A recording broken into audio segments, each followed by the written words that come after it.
in. Maybe on TV. Gotcha.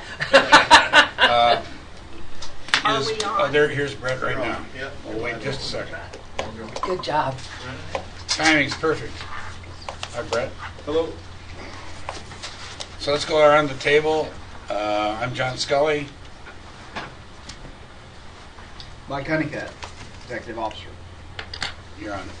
Done. Donna Wilhelm, Administrative Assistant. Mina Bacchus. Lila Taylor Cattle. Brett DeBrucker, Cattle. And then around the room, Brian. Brian Simonson, Deputy Executive Officer. Gary Hamel, Meat and Poultry Inspection. Charlotte Lauerman, Montana Veterinary Medical Association. Tanya Shemansky, Assistant State Veterinarian.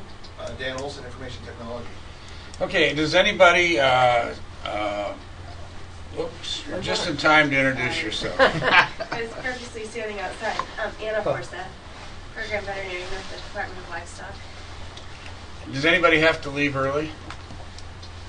Well, but even though it appears nobody does, I want to try to get through business so that we can be gone a little earlier than what the schedule says because of the weather activity that's taking place.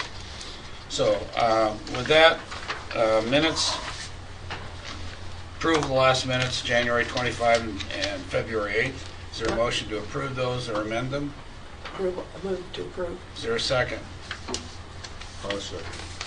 Discussion on either of the minutes? Those in favor signify by saying aye. Aye. Those opposed? Bureau reports. I know there are some, on the consent items, there was going to be some pulled out. That's why I didn't lump them all together. So is there a particular report that people have questions about? Well, I just had a couple questions on both. Well, one on animal health. Is that all right to ask them, or should we poll them? Sure. Let's just. Well, I'll just go through them one at a time. Okay. Animal Health Bureau reports. I had a question, Mr. Chairman, about has this position for the administrative specialist replacement come up? Does it just keep coming up? We hire somebody, get them in there, and then we hire another one? Is this the same one? It isn't. Okay. And tell me what do you do with these chutes that, since I know what they Hold on cost? just a second. Why don't you just explain what it Yeah. is, what administrative assistant you're talking about, and what happened to the previous person who was there? Mr. Chair, Mrs. Taylor, this is the manager of the import office. So it was previously a position that was held by a longtime employee of the department that retired after 37 years. We did fill it about a year and a half ago, I believe it's been now. That's what I thought, yeah. And then the person that's in it currently is moving on. Moving on. Going back to human health care. Okay. Okay, that's what Okay. I thought. That's why I Shoot. asked. Shoot. Okay, the next thing about the chute, what do we do with these chutes when you guys are not using them? Are they just sort of out there for people to, and I ask that because I know what they cost. And I know how you have to take care of them. Yeah. Mr. Scully, Mrs. Taylor, currently they are housed in secure locations. The old the old manual chute is out in the weather. The hydraulic chute, since we've gotten the old bison chute up and running, we try to store it indoors so that it's not exposed to the weather. But when they're not being used, they're stored. But excuse me, Mr. Chairman, you guys are the ones that use them. They're not just sort of around so somebody can borrow them and take them and use them. I guess that's what I'm asking you. Is it something that goes through you guys to use it because you aren't in Billings or wherever you're going to keep this one? Mr. Chair, Mrs. Taylor, it would be anybody in the department would have access to use of the chute. We're going to develop a schedule for it so that we can make sure and check in that there's not conflict on the schedule. But yeah, anybody within the department would be able to use it For their department? Yeah. The financial resource for it? Shoot.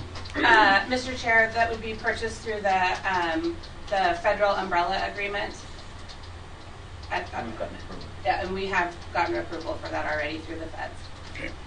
Anything else on that section of the Animal Health Bureau or Meat and Poultry? Is there? I have a question on it too for Gary. Go ahead. How long has this person been in the Kalispell? position? Mr. Chairman, Mrs. Taylor, that position has been there approximately 4 years. Because it costs money to train them, that's why I'm asking. If it's- Yes, it does. If it's It does a cost some time. sort of a rollover position or something, I mean, it keeps rolling. 4 years isn't bad. That was my only question is, We are in a better position now because we have the EIO trainer on board, so we'll be able to get the new person some training relatively quickly. They'll be up and running. okay, thank you, Gary. That's all. Any I other have. questions?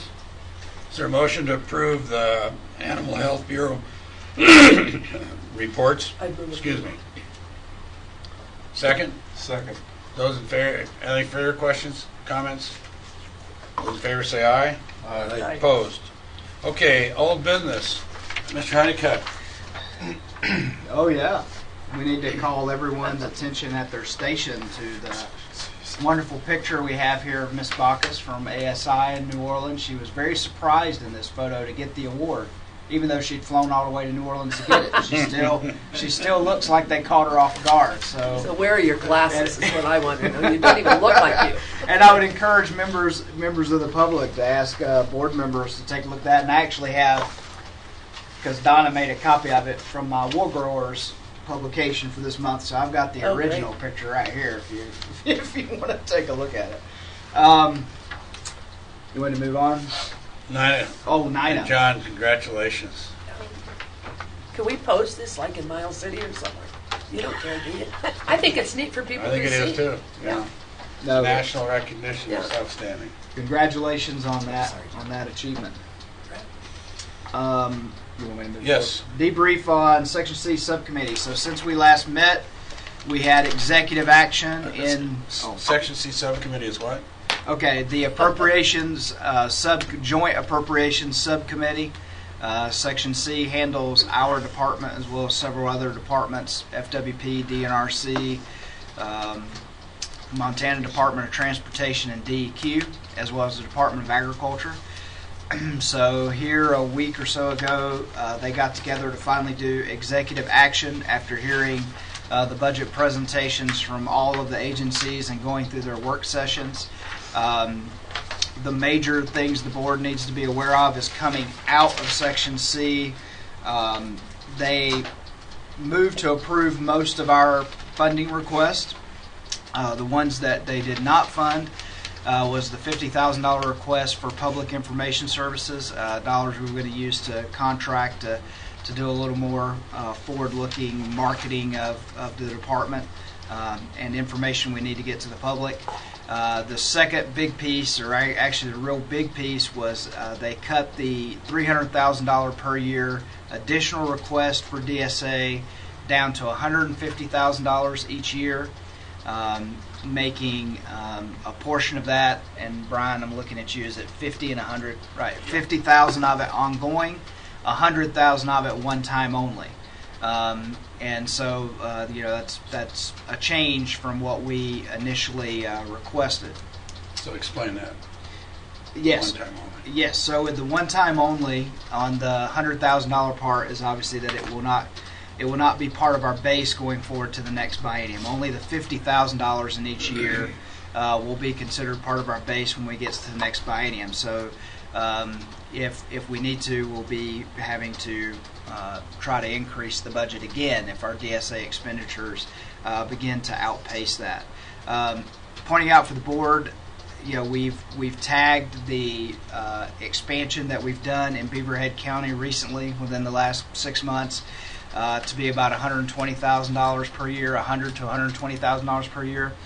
So if that were to remain intact, we can probably handle that expansion, but any sort of unforeseen expenses or unforeseen expansions in the next biennium, we would not have budget clearance to be able to handle them, which is why we were requesting additional funding to be forward-looking and prepared for a DSA expansion if it were to happen within the biennium. The other major item that came out of executive action, and this was pretty much what they were doing to every agency across the board, so it was not specific to Department of Livestock, but we were reduced by 1 FTE. Specifically, that FTE is an office position in the Montana Veterinary Diagnostic Lab. Some of you may remember the most recent person who held that position was Janet Malcott, so that should give you some understanding of where it is within the lab. It was an open position. My understanding is that every subcommittee looked through agencies for vacant positions and looked at length of vacancies and things like that to make the decision which one they would pull back. I would imagine this is one of our longer held vacancies that we've had, and so I'm sure that's a good reason why that was particularly the one that was picked. Beyond that, we came through, and I'll look over to Brian to see if he wants to say anything, but I think all of our other requests and base funding as we presented to the committee has remained intact. However, what happens now is next week, either Thursday morning or Friday morning, it's a little bit unclear at this point in time which day it's going to be, but Section C will be presenting to full House appropriations.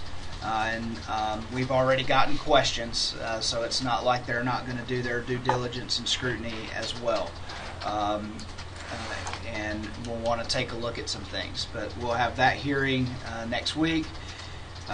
Once we get through House appropriations, we still have to go through Senate Finance and Claims, and then everything goes back to Joint Committee. So there's still a long road ahead for the House Bill 2 budget items. And I'll stop there for comments or questions. Okay, let's make sure everybody at the table understands the OTO, one time only. All right.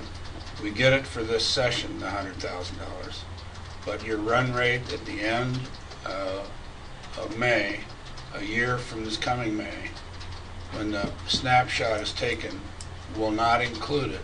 It could get included in the snapshot, but it won't be funded. So you'll have to mark, and staff will have to mark that $100,000. It needs to be reappropriated, reauthorized the next session, and then any incremental that the budget needs will have to be added to it. Okay. The other thing that has not been added is the authority for Mike's salary. He did not put his salary in, and we should put a note down for next session, again, that should not be allowed to leave this room without his salary possibility of increase in there, pending his approval. We've all known we had to ask for it. He's reluctant to put it in there, but I think it's our job to make sure that it goes in there. We didn't do that, and it hasn't made it. Last session, I went to the committee when it was in the Senate, and we got it, because by then they know what the state increase could be for a position like his. And we'll do that again this session. The comment I would say about the FTE is that the only thing that worries me about that FTE is that we intentionally left vacancies to get through last year. And if you recall that we're mixed funded at the lab with general fund and fees and per capita. And so we increased per capita at the behest of the audit in terms of percentage of total of the whole. But the general fund piece, and in this case authorization for the lab, got confused in some way because we got divided up, and if you remember, which has caused Mike and Brian heartburn in the hearings, so that the personnel have been allocated now in the lab to specific activity, and funding will follow that allocation and division. So for the business of the business, there's a set of employees. For general fund activity, there's a set of employees, etc. My concern is that the chain of custody for specific inspections usually flows through this position.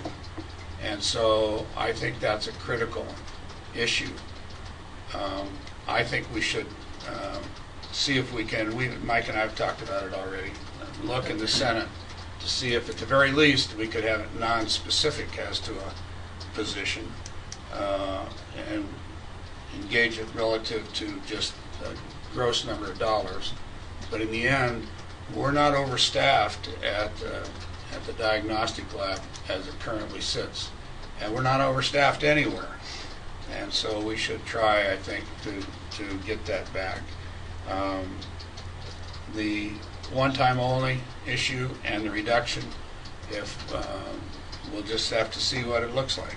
And we've had issues before where we've had to fund overruns dealing with brucellosis, and we'll just have to wait and see. On the other hand, there have been some underruns in this budget for brucellosis as well, so we'll see where it comes out in the Senate. Questions, comments? Mr. Chairman, I thought before we sent the budget in that we had a long discussion about Mike's We did. salary. Then how did it not get put in the budget? Well, I don't know. Brian. It didn't work. It's all Brian's fault. Brian intentionally, and Brett's the head of he's the chairman of the personnel committee. I already laid it on so Brian. he and Brian got together. No, I think it just slid by. That's just. And here's the problem, frankly. You have no idea what to put in there. And what happened last session is the legislature got to a point where they understood what raises they were going to grant. And so when that happened, we were able to put it in. And I think the same thing can be true now. So they gave us a range for a job position such as his because he is a contracted employee. So he doesn't get the automatic raises. It has to be granted by the board through. So are they gonna, okay, let me back up. So here's an example. If we'd asked for a 10% raise, which would be pure folly, and the rest of the state got 0, then it'd be a fool's breakfast. So if you asked for 0 and everybody else got 10%, then it wouldn't be fair. So that's the problem you get into dealing with it, but it's solvable, and we'll just have to ask the Senate committee for it. So I'll ask for it. they will give us No. authority to No. pay him? No. Why? They give us authority to pay him, but not necessarily for the raise yet. Okay. Because we haven't asked for Right. it. But I will make that ask of them in the Senate like we did last session. And hopefully we'll get it. Okay, then the second question I wanted to ask is, we haven't had a real serious issue with the DSA for a couple of years. And things tend to be cyclical.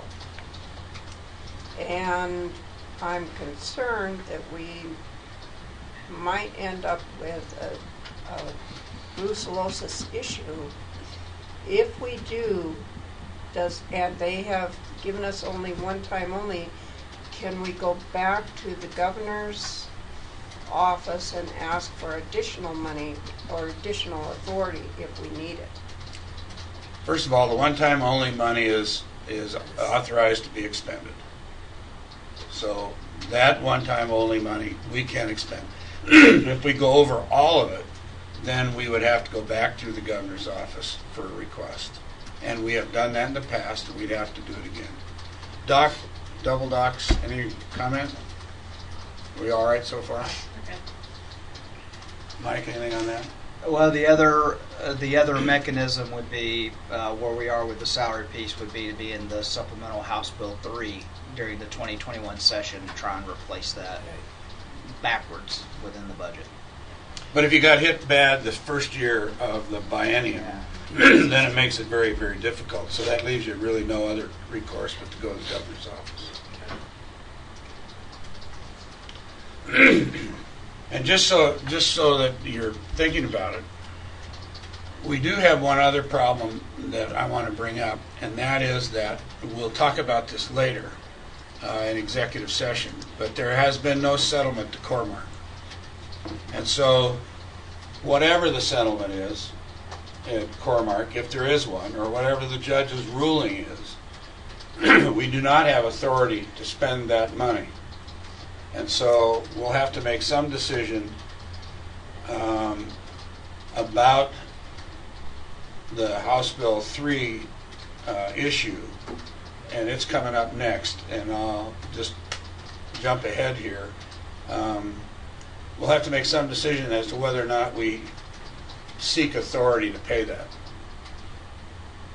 or whether we don't. And that's a real catch-22 because we're not through the session. So at the very least, we're not going to have to make people aware of the problem, regardless of who says what to whom over what.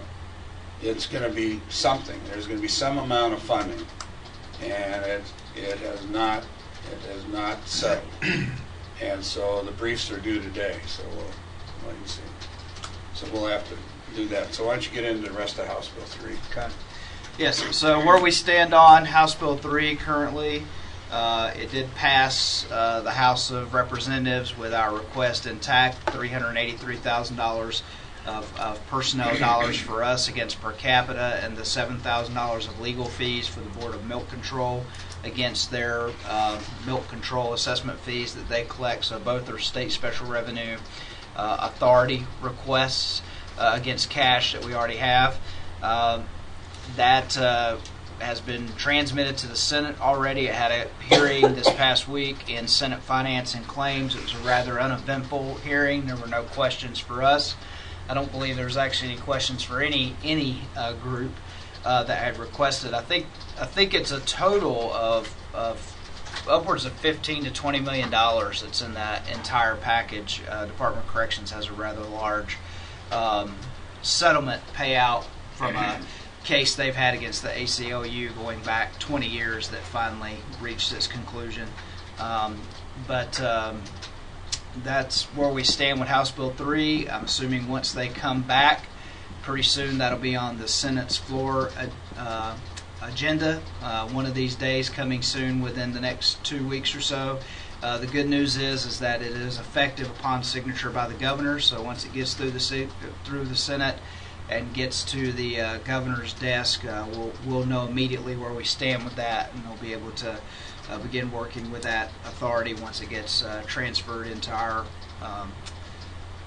software system by OVPP. I don't know how fast it takes them to do that, but that'll certainly make a big difference to our financials if that goes through for this fiscal year.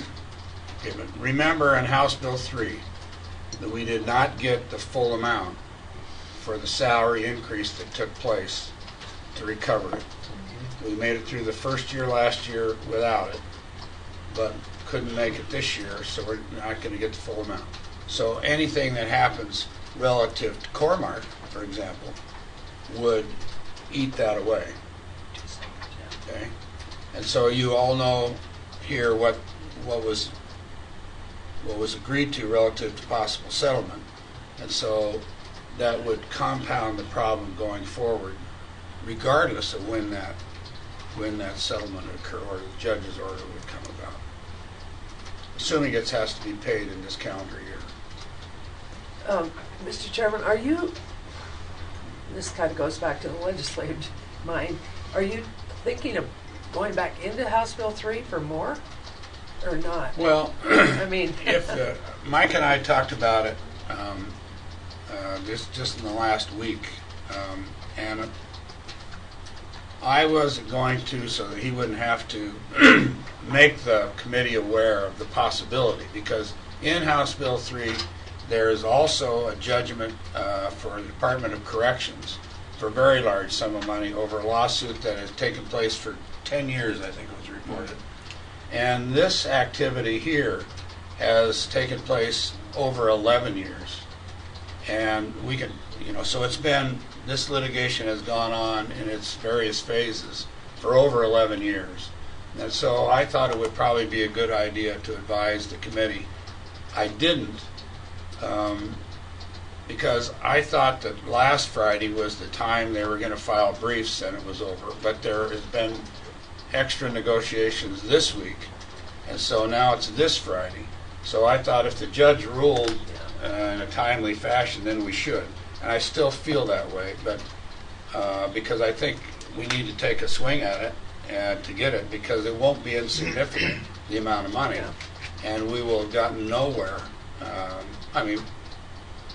Clearly what we need, House Bill 3, but it got reduced, remember, right, to 350 to 380 from where it was at 450. right. So that all, because everybody thought we could do without it. If we'd gotten the full amount, it wouldn't have been so difficult. But now it's reduced, I don't know, 80,000 or 75, give or take, somewhere in there, right, Brian? Yeah, 150. I think. 150. So, I mean, So what's the dollar figure we're supposed to get out of House Bill 3? well, right now it's what, 380? 383. Yes, sir. And then we include the 7,000 for milk control on top of that. Yeah. And so 383 versus the 480 or whatever it was. Because originally 2 years ago it was going to be about $500,000 a year, Right. and it came fairly close to that. It was 480 or For the 475. raises. So it got for those raises for those 80% that the legislature authorized that we put in that missed the snapshot. I say that just for the public record. Yeah. So it got reduced. We said, well, should we go back in and try to get it up to speed? We decided no. We decided that, a couple meetings ago, just let it stay where it's at with the governor's office. We got full cooperation and we need to stay there. Now this thing could double down and cause us some heartburn. Yeah, I just. So I think it's one of those things we'll have to play by ear depending on what the judge says. I mean, if the That's what judge, we're waiting for now, is for the judge to come back and say, this is what you're going to pay. well, we're going to have an executive session I to understand. discuss, and the lawyers here, Yeah. no, that's not quite right. I'll just, without getting into the detail, it's not quite right. Yes and no. Yes, the judge has not ruled anything. And no, there's still, the lawyers will make the record clear to us in executive session. But when you compound it, that's an additional ask. So we still have right now, so we still have that possibility to ask for. We've decided collectively, I think, to leave the rest of it alone, and unless we have to do something with Cormac on House Bill 3. Yeah, thank you. And I'm going to send out to you an article that was sent it around to you. You ought to take a second and take a quick read of it. This was a January 24th report in the Western Ag Reporter that the Farm Bureau wrote. And in the center of it talks about our budget. And some of you know exactly what's in it, and some of you don't. And so it's briefly done, and it's fairly well written, and yeah, could have been written differently probably, but anyway, it's there. So House Bill 5. Yes. House Bill 5, the Long Range Planning Bill, which contains the $100,000 for the Montana Veterinary Diagnostic Lab, architectural renderings, designs, taking the work done by the study committee to a next phase, has made it through the House Long Range Planning Committee and is currently sitting with the House Appropriations Committee.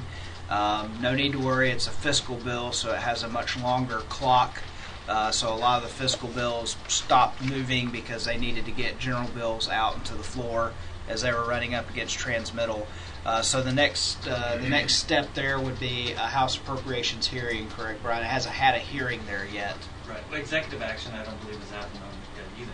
Well, in long-range planning, it went through long-range planning and then went to House Appropriations. After House Appropriations, it'll go to the House floor, and then it'll go through another journey in the Senate. But that's where House Bill 5 is currently, and Brian has represented us at those hearings. And the hearing that took place was very uneventful, and so we hope that it continues to move and continues to remain uneventful and remains intact. In terms of long-range building, our request is a needle in a haystack. Yeah. I mean, it's just this very small amount, and it's the other issues that we have to tangle with are much larger than ours in long-range building. Okay. Questions about House Bill 5? Comments from anybody? Have they made choices on any of House Bill 5? Has that, have they? On other people's Yeah. business? Yeah, just out of curiosity. I think there have been some choices made. There's some angst over some of the other content. Let me leave it at that. I know there's a bill to try to make it a little Eric's bill. No, not a senator anymore, is he? Representative Moore's Moore. bill has a Yeah, bill to but kind of, that's very different. I know, but it's to kind of The set a infrastructure. process. Yeah, it's a put together. Infrastructure. Representative Moore's bill is a bill to deal with with long-range building issues. Right. And structural Right. choice and process versus bonding issues Right. they've had. And I think it passed second reading by unanimous vote, I think, yesterday. That's Both parties. But it puts a process in place. much needed. Why don't we, while we're on this subject, why don't we jump to the two bills or more, at least two, Senator Wellborn's bill and the bill heard Tuesday dealing with the lab activity, and explain that while we're on it. Yeah, so there's two bills moving that are potentially helpful in regards to public-private partnerships and allowing for ease of that, which would help with the lab because potentially, that was one of the major types of solutions that the study committee put forward.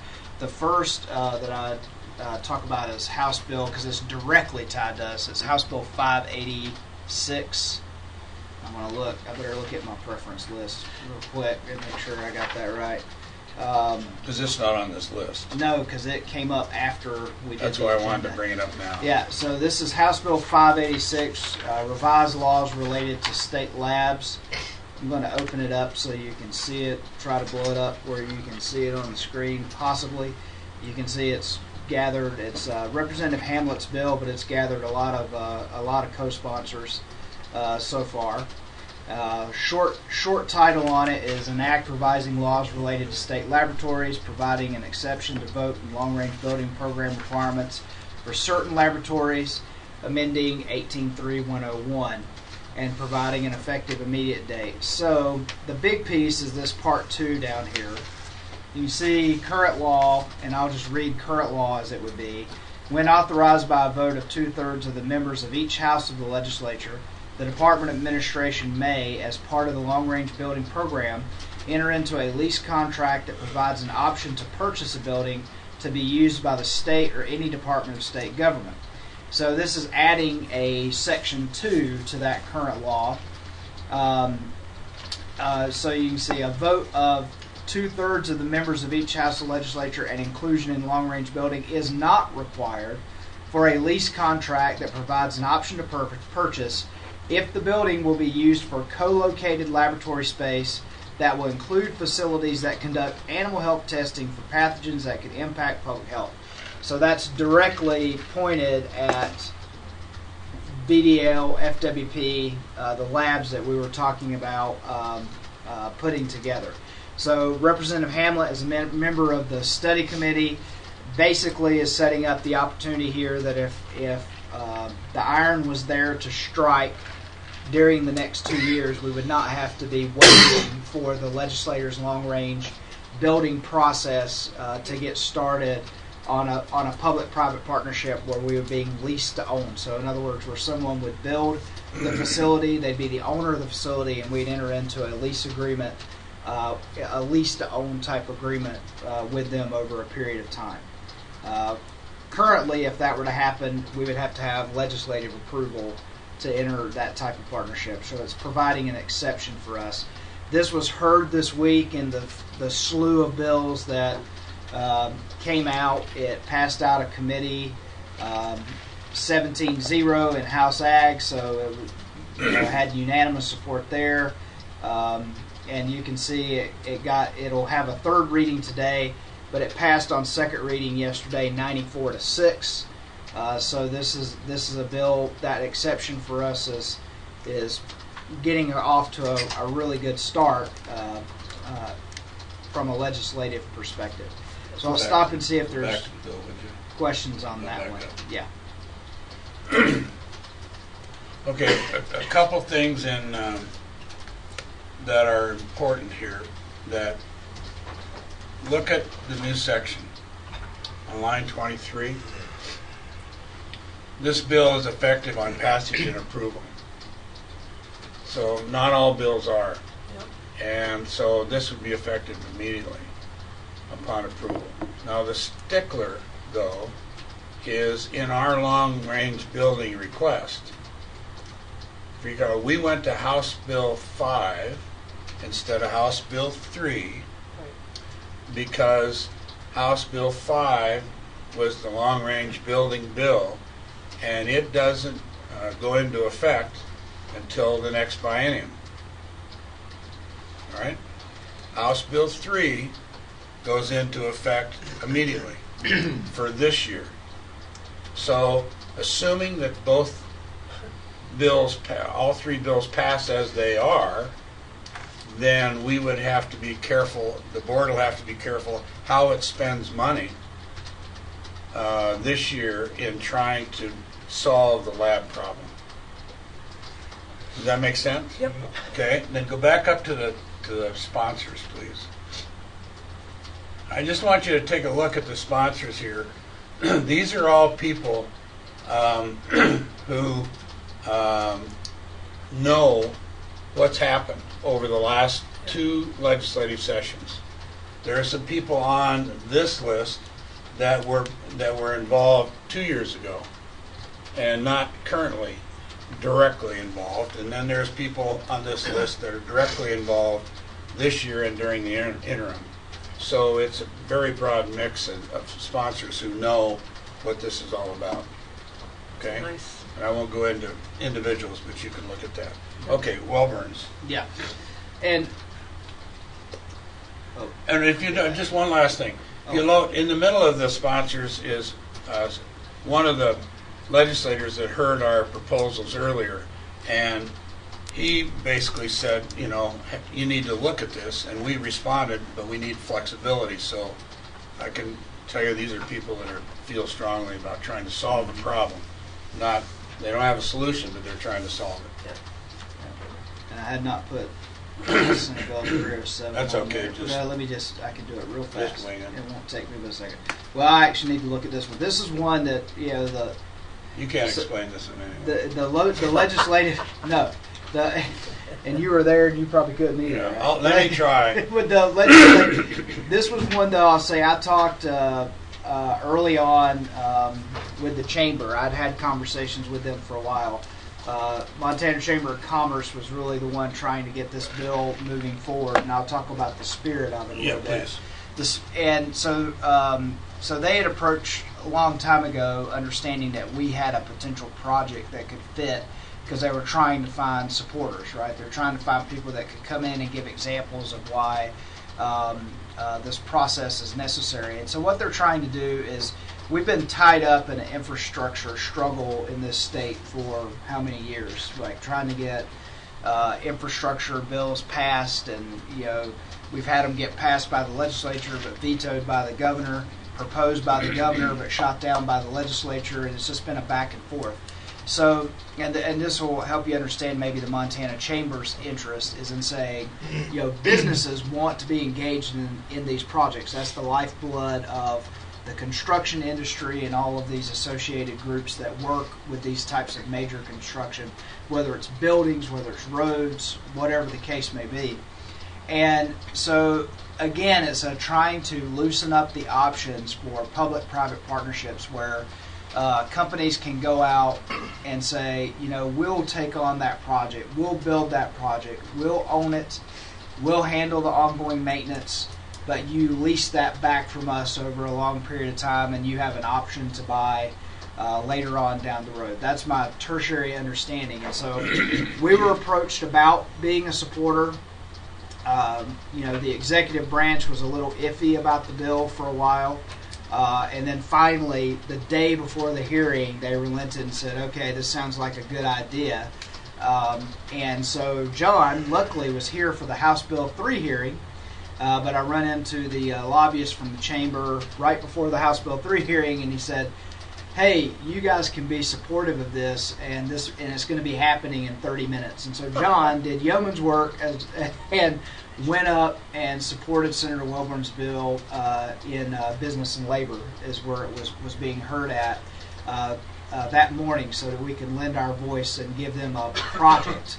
And then John had to answer some questions on it, because the lab is a project that fits that. If we had someone willing to build it and was willing to own it and handle the ongoing maintenance, of course they would do that at a profit and lease that to us over a long period of time.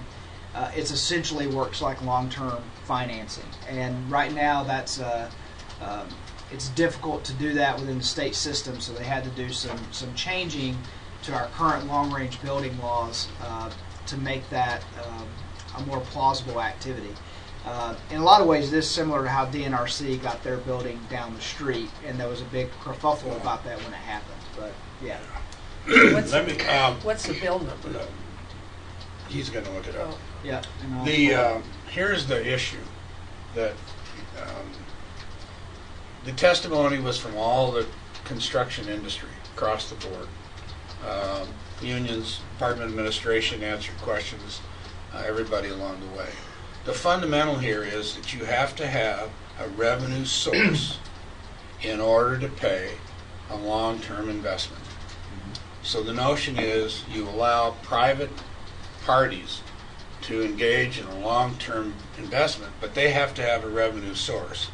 So unlike, so the example used was a dormitory, where the dormitory's projected revenue over a period of time, past the normal bonding years of 7, I think it is now, would pay off an investment of whatever. But if you made that entity wait until it had all the money, then the cost of construction would be so out of hand it never worked. And examples they used was dormitory in University of Maryland, etc. And they had other examples.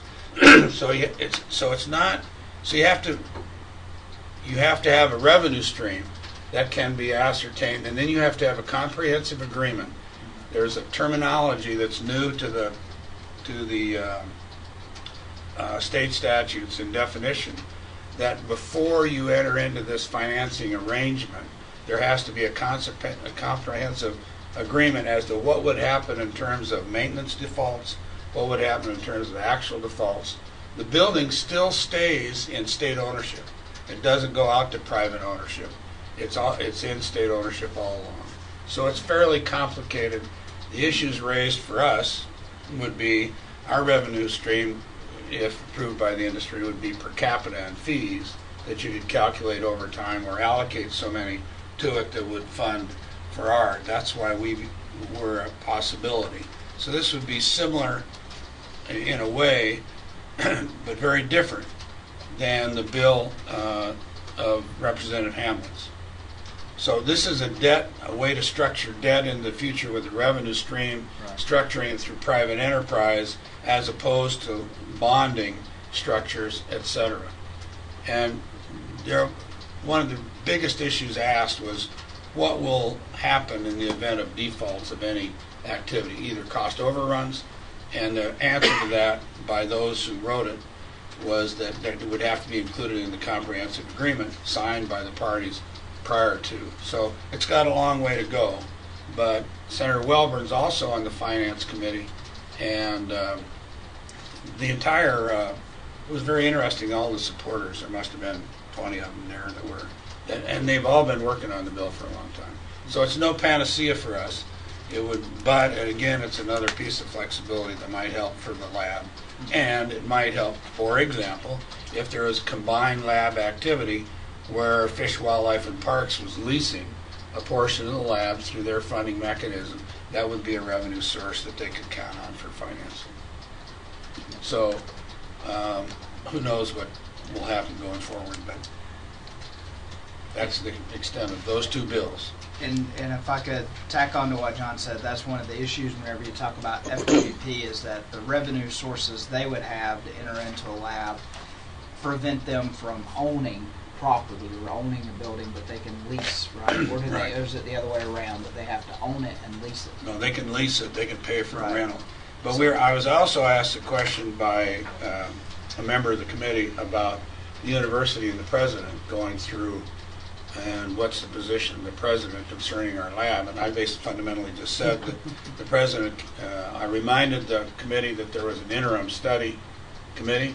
A couple of the people in the committee knew that, and that they came to final conclusions that the lab needed replaced, but there's two things we learned. One, there wasn't any money, and two, there still wasn't any money. And so this would give us some flexibility to look at a different alternative. And yes, we don't own that real estate, and the president has been very clear in her testimony to the committee and was clear to us that we have to go meet with the university, and it would have to go through the Board of Regents to use any of the real estate located on that MSU campus. And I also told her that we had our committee, and that it was the next step to go meet with the university, and left it at that. So, okay, 10. Did they give any examples of buildings that were leased to own that required security clearances? Okay, now let me back up and say you got to get this thing in your head right. It's not lease to own. What it is, it's a financing opportunity that uses a private entity as a lender and a public entity who has a revenue source that can be used on a consistent basis to pay for the debt. So it's like you going into a bank and mortgaging your house.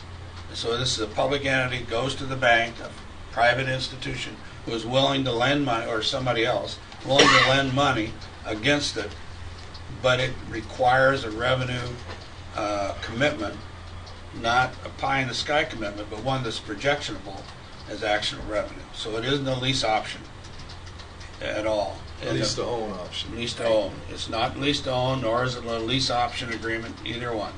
And so it's fundamentally, it's a manner of financing. And the examples they gave were basically, they highlighted dormitories and others.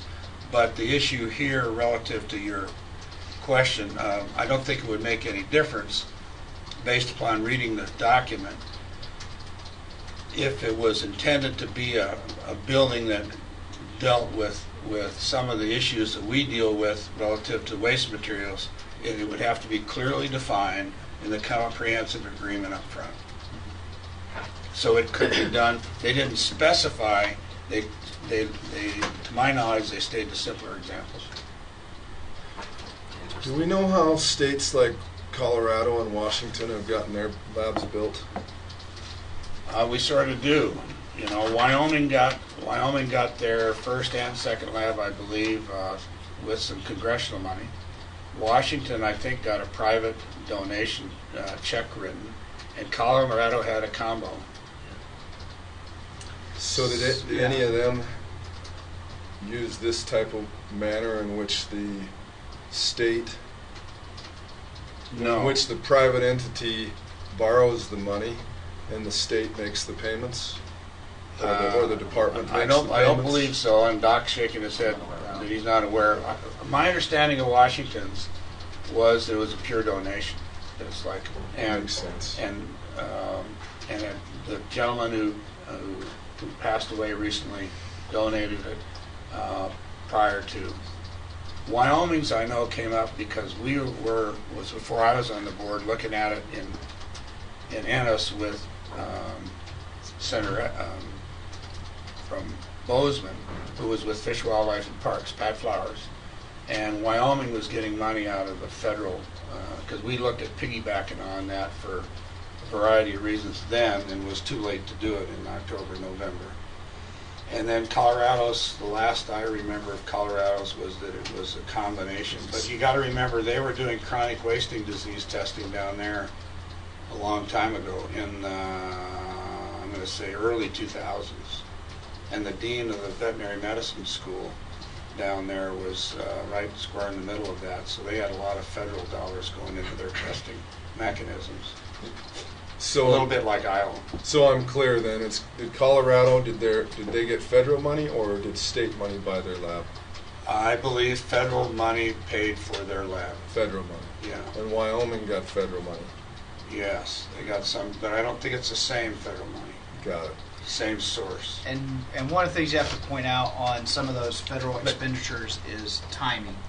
So some of those, so Wyoming, for example, you're back, that predates some of the earmark provisions that Right. exist in the House and Senate at the federal level now. So when they bring forward those types of spending packages, there's a burden of proof that it's not a singular state that's going to benefit from it. That's their rule. And And so if you were to get money for our lab, you have to prove that it has a regional or national impact. If it's only an impact for Montana, that's considered an earmark, and that's what is no longer acceptable in their practice. One of the witnesses did identify, I think, a activity in Colorado, but it wasn't the lab. And I'd add South Dakota. We didn't talk about that one. South Dakota was state tax expenditures. Mm-hmm. They have some sort of special ag property tax, and I'm assuming they must have built up a fund over time, and the legislature approved tapping into that tax fund to build their new lab in Brookings. So to some degree, it'd be like our per capita. Yes. Isn't South Dakota part of the university or not? It is. It's part of South Dakota State University. So, I know you may or may not be able to answer, but South Dakota, are you implying that it was just ag that built their lab, or did the general public kick into that to build that lab as well? I think it's, from everything I read, it's pretty clear that the ag industry paid for the lab and were the ones that did the heavy lifting and supported it through the legislature. That's my understanding as well. Could be wrong. Jay, have you heard different? No, I think that's accurate, as far as I know. Doc, anything different from that? Okay. Other questions on those? Okay. House Bill 10, our $650,000 each year of the biennium for IoT infrastructure improvements. We did have the hearing on that bill in House Appropriations. Once again, a rather uneventful hearing. The primary question we received was about what funding source we were using and whether or not we had enough of that funding source in the bank to cover it, which were pretty easy questions for us. And it has not had executive action in House Appropriations, but as a fiscal bill, it still has a long life. I assume they'll put it back on their agenda after transmittal. And we'll see that. Again, like most of these fiscal bills, our $650,000 per year request is on the smaller side of some of the other requests, some of the things that the Department of Justice and others are trying to do. But we'll continue tracking that one forward, but that's where it sits now, awaiting executive action in House Appropriations. Dan, you want to add anything? No, I'm good right now. I think those are good, so. You all have had mailed out to you the information. You should read it. It's very informative, very well done, and we'll just have to see what happens on the way through. Okay. All right, other legislative activity. I was going to go through our department-initiated legislation and where it sits currently. House Bill 100 is the bill that would take the dealer licensing fee, remove it from statute, and put it in rulemaking. That one never took flight, and so it will be dead here as transmittal comes. Talking with the sponsor that we worked with, which is Representative Casey Knudsen, there was lots of troubling things with folks on the committee it was assigned to with regards to removing a fee from statute and putting it in rule, and we decided that it probably was not worth moving forward. House Bill 101, which is changing the deadline date for per capita fee refunds. That sailed through both houses, has already hit the governor's desk and already been signed. House Bill 112, which is the importation requirements bill, changing up language around semen and biologics import. While this bill became a lot more controversial than we intended, because people read into it that it was preventing Yellowstone buffalo from being able to be transferred to tribes. So we got some opposition on it that we were not expecting, even though we tried to fight the good fight, helping them understand that buffalo that were already in the state of Montana didn't need to be imported, and so the bill didn't apply to them. But that it did not stop the opposition. But it got through the House, has had its hearing in the Senate, and it's sitting with the Senate Ag, Irrigation, Livestock Committee awaiting executive action. I'm assuming the only reason it didn't get executive action is they had other bills they needed of their own they needed to get out, and this one could wait till after transmittal. So we'll pick up the conversation on it after transmittal, hopefully with executive action and getting it to the Senate floor. The next 4 were all Senate bills that moved through the Senate fairly quickly, and then House Ag got their agenda full, and so they're sitting till after transmittal currently. So Senate Bill 56 was repealing the statutory meat and poultry appeals process that was problematic with FSIS. So it's had its hearing in House Ag, it just hasn't had, and it's already been through the Senate, but it's awaiting executive action from House Ag. The same with Senate Bill 57, I believe it had the hearing as well, right, Marty? So Yeah, Senate that's gotta Bill, be Bill. yeah, Senate Bill 57, which is removing that homegrown, home-killed meats language that was problematic for the feds. So it's at House Ag awaiting executive action. Senate Bill 67 and Senate Bill 68, the 2 bills dealing with aerial hunting. One changing where the fee goes so it doesn't go into the account that gets swept out and sent to another agency. And the other one dealing with the residency requirement are both in the House. They've not had hearings yet. So Senate Bill 67, which is dealing with the fee, is in House Ag. Senate Bill 68, dealing with the residency requirement, has been assigned to House Fish, Wildlife, and Parks. And so I'm assuming we'll see hearings scheduled for those after transmittal here pretty soon. But that's what's going on with our department-initiated bills, and I'll stop to see what questions there are. Comments, anybody, Doc? Okay, would you jump into the next ones then, that came from the one that came from the governor's office? Yeah, you want to get in that one first? Yeah, let's just do Okay. that in case there's people that... All right. So John is referring to on the big list down there, and I see that as I was copying and pasting some stuff, I left 56, 57, 67, 68 down there, but we've already talked about those. The one John is referring to on the list of introduced legislation affecting the department was House Bill 558. It was titled, let me just pull it up. Well, it's been amended and stuff. So it was titled an act to eliminate boards and advisory councils. And so that bill, the governor's office was working on a project to look at boards and commissions in state government, the 100 plus that there are. Actually, I think they said in the hearing the other day, the person there testifying for the governor's office, that there's 263, if I got that number right, boards that they have to appoint. And so they wanted to take a look at that this session. At the end of the day, there were 17 of the 263 that they decided to do something with. And they've done it in a various package of bills. And I didn't even know. I knew of 5. I didn't know it was 17 until the governor's office testified at the bill hearing other evening. But this bill, in particular, House Bill 558, dealt with 3 of the boards and commissions they were looking at. So what it would have done if passed, it would have eliminated the Economic Development Advisory Council, which is something that exists in the Department of Commerce. It would have eliminated the livestock law, and it would have just eliminated the Economic Development Advisory Council all total, like everything associated with it. It would have eliminated the Livestock Loss Board, but left the livestock loss mitigation and reduction programs intact, and would have ceded all authority that currently is vested in the Livestock Loss Board to the Board of Livestock. And then it would have done the exact same thing with the Board of Milk Control. It would have eliminated the existence of a Board of Milk Control, but it would have left all the milk control pricing regulation functions in place and reverted all authority for that currently is vested in the Board of Milk Control to the Board of Livestock. And so it was quite controversial, and people read into it. As we know, people always do things that aren't there, because those 2 were in this bill, aside from all the other ones that they're dealing with. It had its hearing last week. There's folks in the room who testified in opposition to the bill, and so they can speak to that. We stayed away from the bill.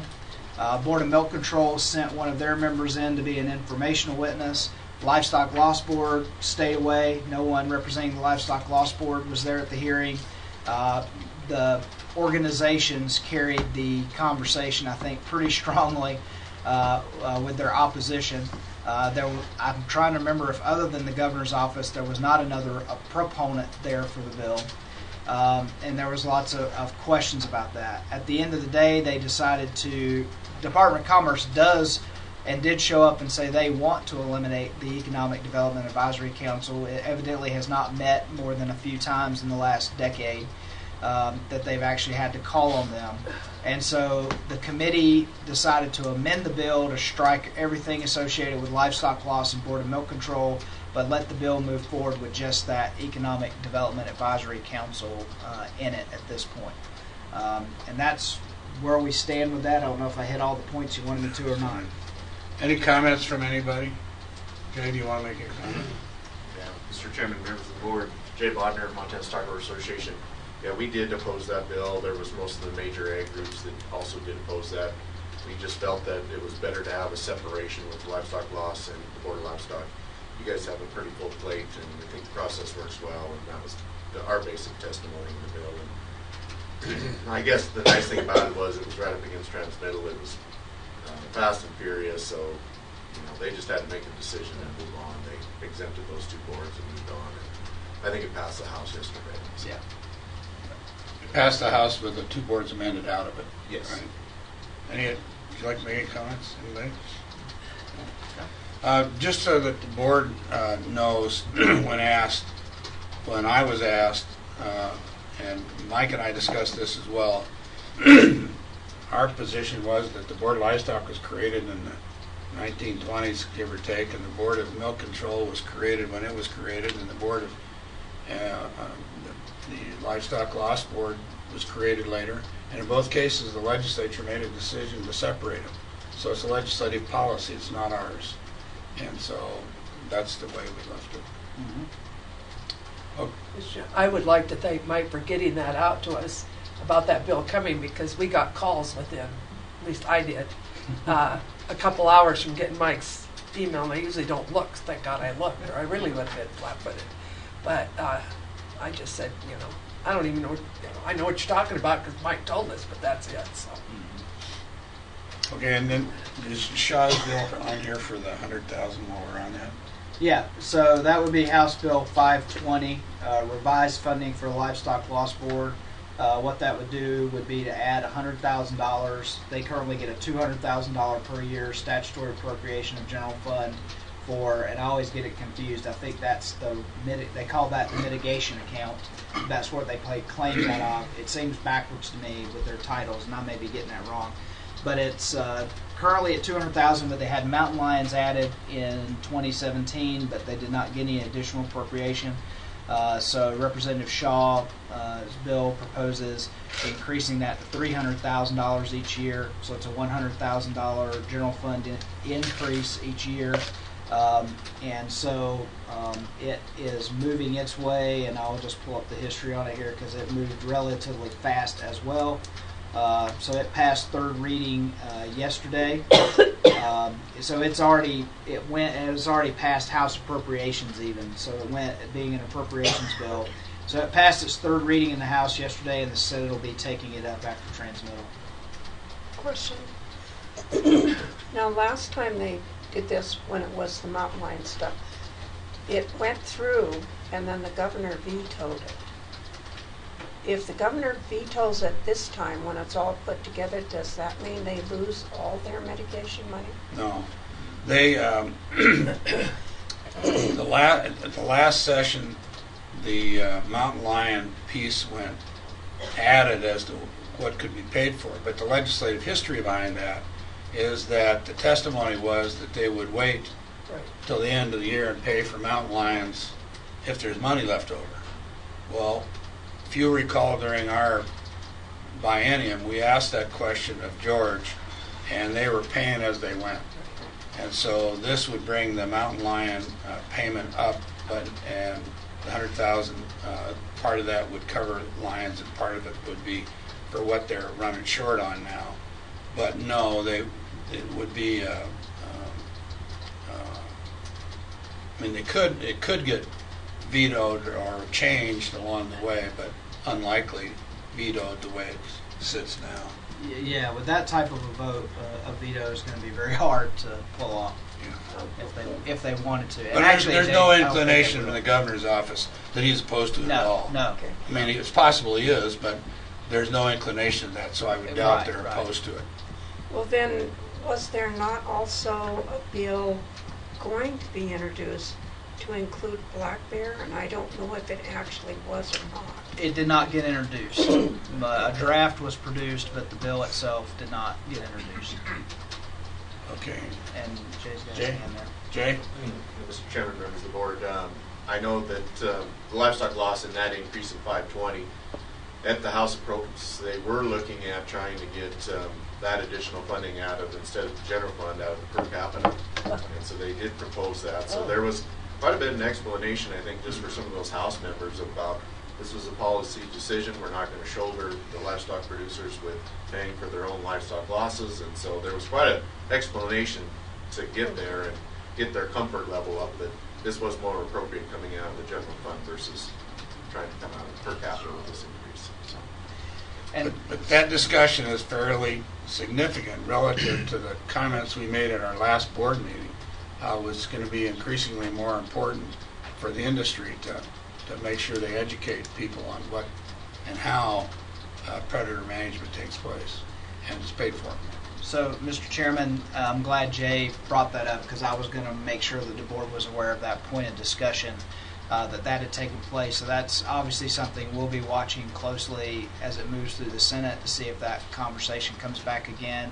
The other thing we'll watch very closely for is, so an out-and-out veto when things are passing 90-10 through the House is probably not likely, but there always could be mandatory vetoes to allow the $100,000 increase but change the funding source. And so we will be keeping our ear to the ground for any sort of movement off of that conversation that took place in House Appropriations. Okay, next one. All right. I've got up here, and I'll go through the list and stay in my system in case I need to jump in and out. Some of these I'll just hit real quick, just so you know we were watching them. We were watching House Bill 97 and House Bill 98, both dealing with peace officer statutes and post council statutes, because we do have peace officers within the department. The revision of the post council statutes was tabled, but the revision of peace officer statutes in House Bill 98 did move, and so after transmittal, it's going to be taken up by Senate Judiciary. It was passing unanimous through the House.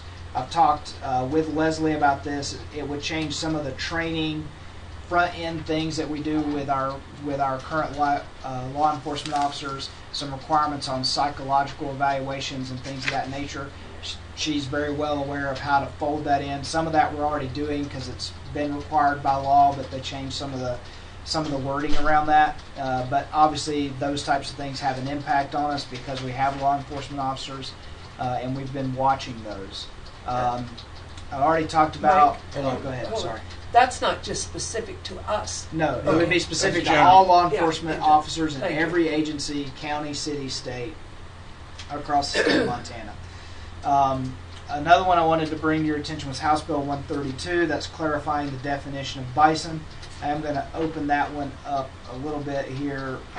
So it's had a hearing last week, but it's not had executive action from the Senate. But there have been some changes to this one, some amendments from where it originally last time we talked about. So I just wanted to make sure the board was aware of those. One is an amendment got added on the floor of the House within the per capita code that adds this language: a per capita fee may not be imposed on bison owned by a tribal member and located on fee land or tribal land within the boundaries of the reservation. That's sort of a statement of existing policy. It's kind of problematic. I've had some conversations with some people who say, you could, if there weren't other exemptions elsewhere in state code, you could turn that around and say, well, it's only bison-owned tribes that are exempt from per capita. Well, But that was something that got added in when it was on the House floor. Well, But it has to be both by a tribal member and located on fee land. Exactly. So non-tribal members on fee land would still, that have bison would still pay the per Yeah. capita. Correct. And tribal members who are not operating on the reservation would pay per capita, which is current practice. The only thing you have to watch is the mix-up between other definitions and other bills where Right. they talk about domestic versus wild, and one of the criteria is that per capita has never been paid on it. Mhm. So over time, you got to watch the way they come out. The other amendment that has taken place to this bill from where it initially started, it started out just adding that has never been subject to the per capita fee under 1524-921, but it now says a wild bison must meet all of the following conditions. It has never been reduced to captivity, it has never been subject to the per capita fee, and it has never been owned by a person. That's a little different by stating it that way. It's saying all three must be met, not just one of the three, for it to be a wild bison. A question. If the bull is domestic and the cow is domestic, what's the calf? I would assume that the calf. Now, that's a very tricky legal question you posed. From my standpoint, is if it's still owned by a person, if that person owns the calf, then it's still domestic because it's owned by a person. But as I Under this definition, if the law were to read this way, where all three conditions, or any of the three, or whatever, I'm getting myself confused, so I'm going to stop talking. Well, I mean, the issue is going to be over time are the three pieces of the puzzle and how they interact. They're not put in there just because domestic bison are now being declared as an animal that's not a wild one. Okay, so now not a wild one becomes the definition for both purposes. Yeah, I think. No per capita fee, and up above you say there's not going to be per capita fee, and then has never been owned by a person. What's a Is person? the tribe a person? I don't know. How about the But anyway, tribes? it's something we have to look at.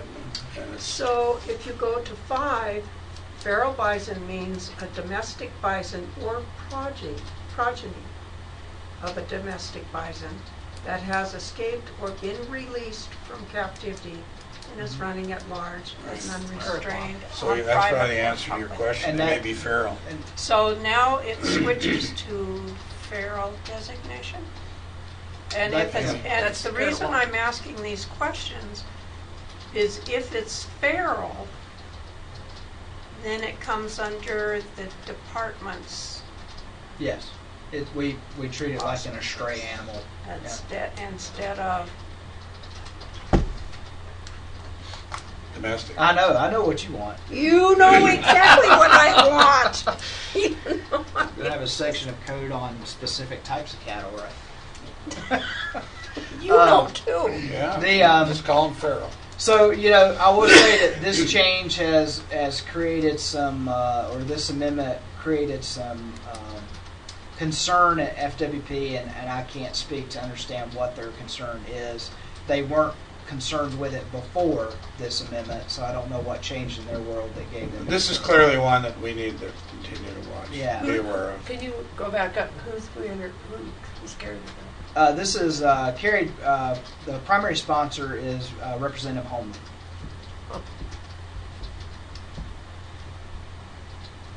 Okay, keep going. All right, so moving on, Yeah, don't House miss that one. House Bill 227, which was the one dealing with basically foxes as pets. It was tabled by committee.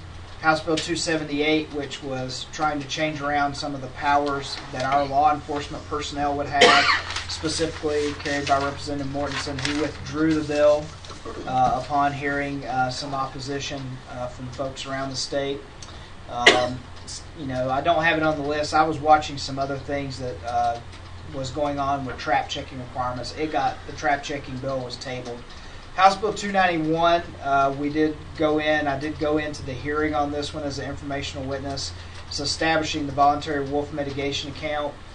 So it's basically on conservation licenses or through private donations. Money would come to the Department of Livestock, and we would be required to give that money to USDA Wildlife Services for wolf management, where I think an emphasis on lethal control is one of the primary methods there. And so we worked with the sponsor on this one pretty early on. So it did get through the House by a pretty fairly wide margin, and has been assigned to Senate Fish and Game, and will pick back up again after transmittal. The House Bill 327, which is Representative Redfield's Real Meat Act, dealing with the definition of cell-cultured meat, it moved through the House very quickly and on big margins, and already has a hearing scheduled on the Senate side on March 12th. And we've been in on that as an informational witness just because it's dealing with definitions that are in our code.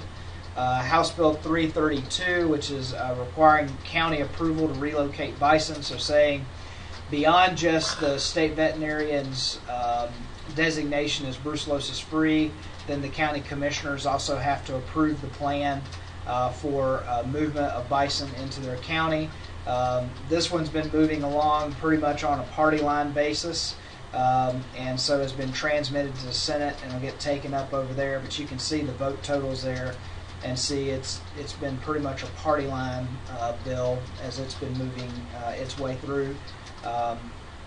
The Animal Working Protection or Working Animal Protection Act, House Bill 379, is one we've been watching. It's really more of a local government bill, but because working animals on ranches like guard dogs and those things would be affected by it, we've been watching it. And saying that counties and municipalities, local government cannot put ordinances on those types of animals, and so it's been moving its way through the House and will be taken up by the Senate after transmittal. Looking through, House Bill 478 was one I wanted to call your attention to. The revised bison transfer laws. This is the typical weakening of language in 812120, as saying that basically bison could be moved to tribes for quarantine without approval by the state veterinarian.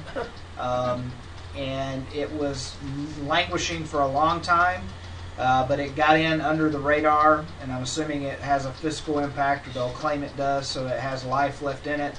And so it's been set up for a hearing on March 19th in House Agriculture. So that one is just at its beginning stages. We've got to keep watching that. I mean, I think at a base level, I think we're opposed because it undermines the state veterinarians, and the board may want to take a position on this one.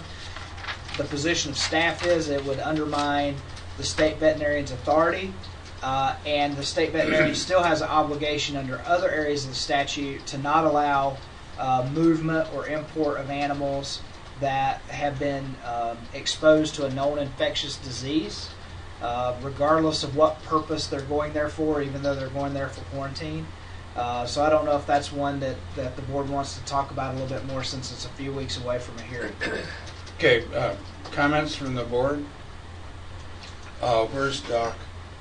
Hope he's listening. If not, somebody can go grab him real fast.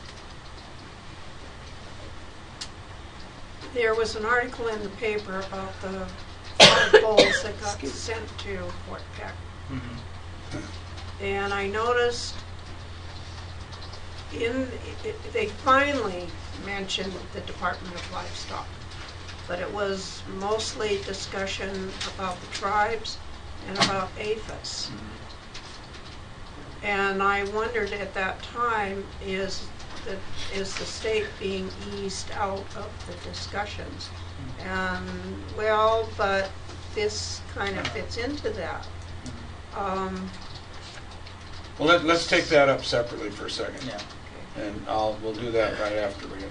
So the question is, Doc, would you like the board to take a position on 478?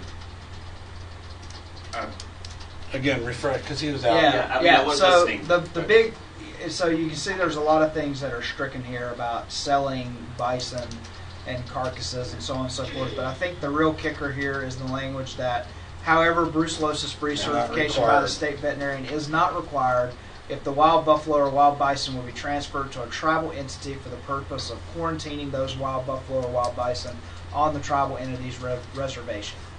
To me, that just bypasses Yeah. stage 2.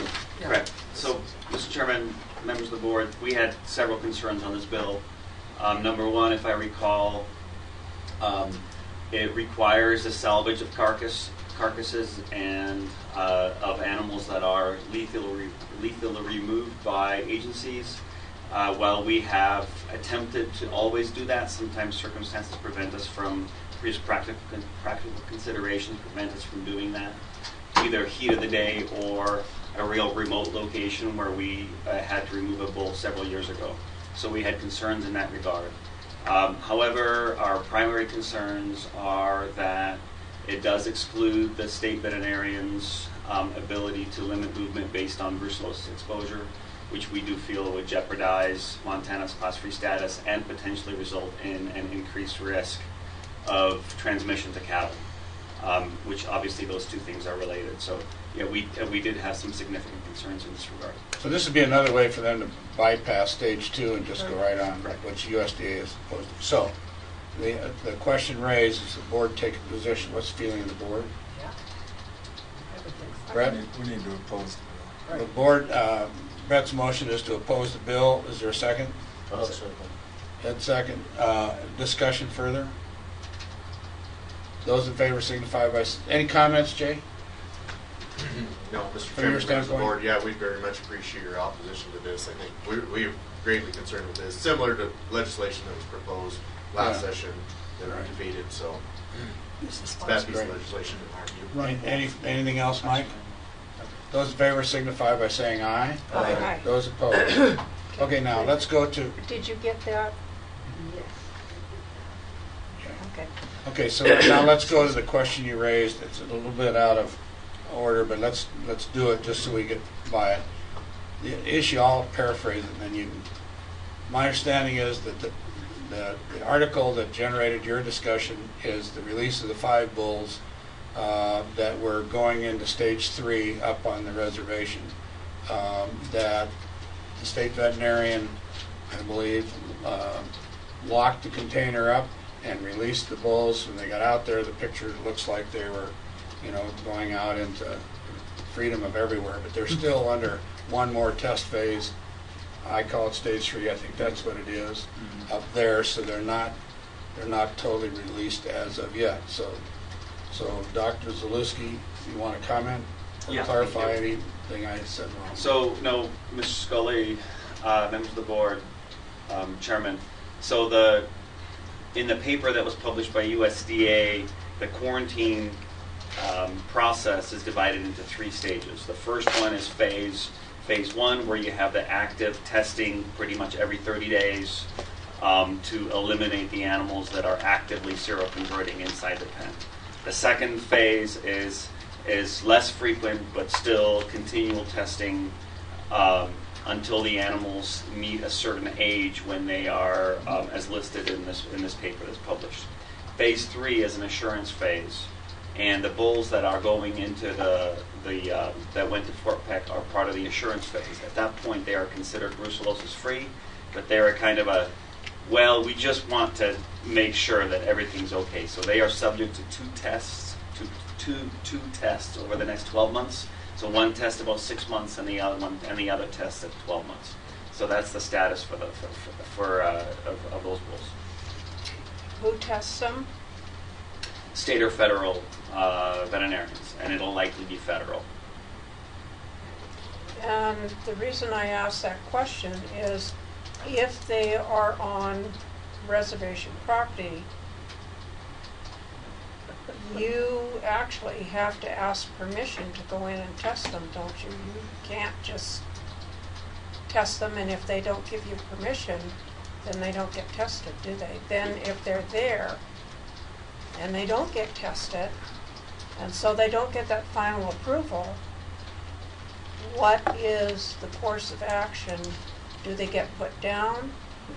You can't bring them back because you can't get permission to go in and get them. So how does that all work? Yeah, thanks for that question, Ms. Baucus, Mr. Chairman. So those kinds of questions are the reasons why there was an MOA signed, so a memorandum of agreement, that took several months to kind of fine tune and sign. By signing the MOA, and that MOA was signed by Department of Livestock, by USDA, as well as by the Fort Peck tribe. The Fort Peck tribe agreed to have those animals tested as part of phase 3 testing. And one of the contingencies that's in that plan, that's in that signed agreement, is that if the testing is not completed or the terms of the MOA are not followed, that those bison need to be returned to the property of USDA or Montana. Now, obviously, if that MOU is not honored and we request that those bison be returned and they don't, then that's probably a legal issue that's going to have to get resolved in another way. Is there some sort of permanent ID on those animals so you know you're testing the ones that you're supposed to be testing? So, Ms. Bacchus, there is official identification that's tamper resistant. There is not really a permanent ID. And the IDs were listed in the agreement. Correct, and the IDs were listed are in the actually agreement. in the agreement. Yeah. So, Are they a tag? Correct. Yeah, they have several tags. They have the steel tags, and they also have the RFID larger button tags. Further questions? Comments? Okay, thanks, So why Doc. did we do it? Why really did we do it? If it's 2 more tests in a year, why did we agree to do that? Mr. Well, Chairman, let me- No, I mean, it's let me- just a logical question for me. Let me answer what I understand. Okay. My understanding is USDA agreed that that would be the protocol, and that came out, I'm going to say 3 or 4 to 6 months ago, because the tribes had invested, I originally thought I read $1 million. Well, recently, it's like down to 400 to 500,000. But I think in the first, I'd love to find the newspaper article, but because I believe everything in the newspaper, but that it was originally $1 million and now it's down to 400 in their investment. But my understanding is USDA said, no, you can't bypass stage 2, but based upon an agreement, we'll consider stage 3 for these 5 bulls. They said, we don't want these 5 bulls necessarily. I'm paraphrasing. And nevertheless, that's the outcome of it, and USDA approved that proposition. And Mr. Chairman, And then Marty's staff had to go in and do what they were required to do, which is lock the container, right? Yeah, the trailer was sealed by USDA personnel. Yeah, but that's the requirement for them to transfer off. And so, Mr. Chairman, may I? Yeah. I'll try to address maybe the political side versus the science side of how everything works together, and I think it's good for the public record. So there are several things in place. There's state law, and then there's obviously federal rules and laws. So the first condition that has to be met is certification brucellosis free by the state veterinarian to move within the state, because that's state law. And USDA has been very supportive on that, saying, look, we understand that's Montana state law, so whatever we agree to has to be compliant with state law. So the question is, where do you make that designation? And by the Bison Quarantine Feasibility Study, APHIS agrees with that as well, is that the completion of phase 2 is where you feel like you have a category of negligible risk that you can say, and this is based on risk assessments they've done, mathematical models that they've performed, so it's not something that anyone just decides. They have statisticians who run the numbers on this, same as they do for testing out of a TB quarantine or any other type of quarantine. And so phase 2 is that step. Now, why does what happened at Fort Peck, the quality assurance, need to happen? Now the federal rules come into play. So the federal rules require that once out of phase 2, that they go through a year of quality assurance testing, one test at 6 months, another test at 12 months, and that they be segregated, inventory controlled during that process. So that's the federal rules. So that's what John, and he was spot on with saying it, that's where USDA and Fort Peck had to negotiate, how are we going to make sure this quality assurance phase that's required by the federal rules occurs. and who's going to be in charge of what and what access and control are we going to have.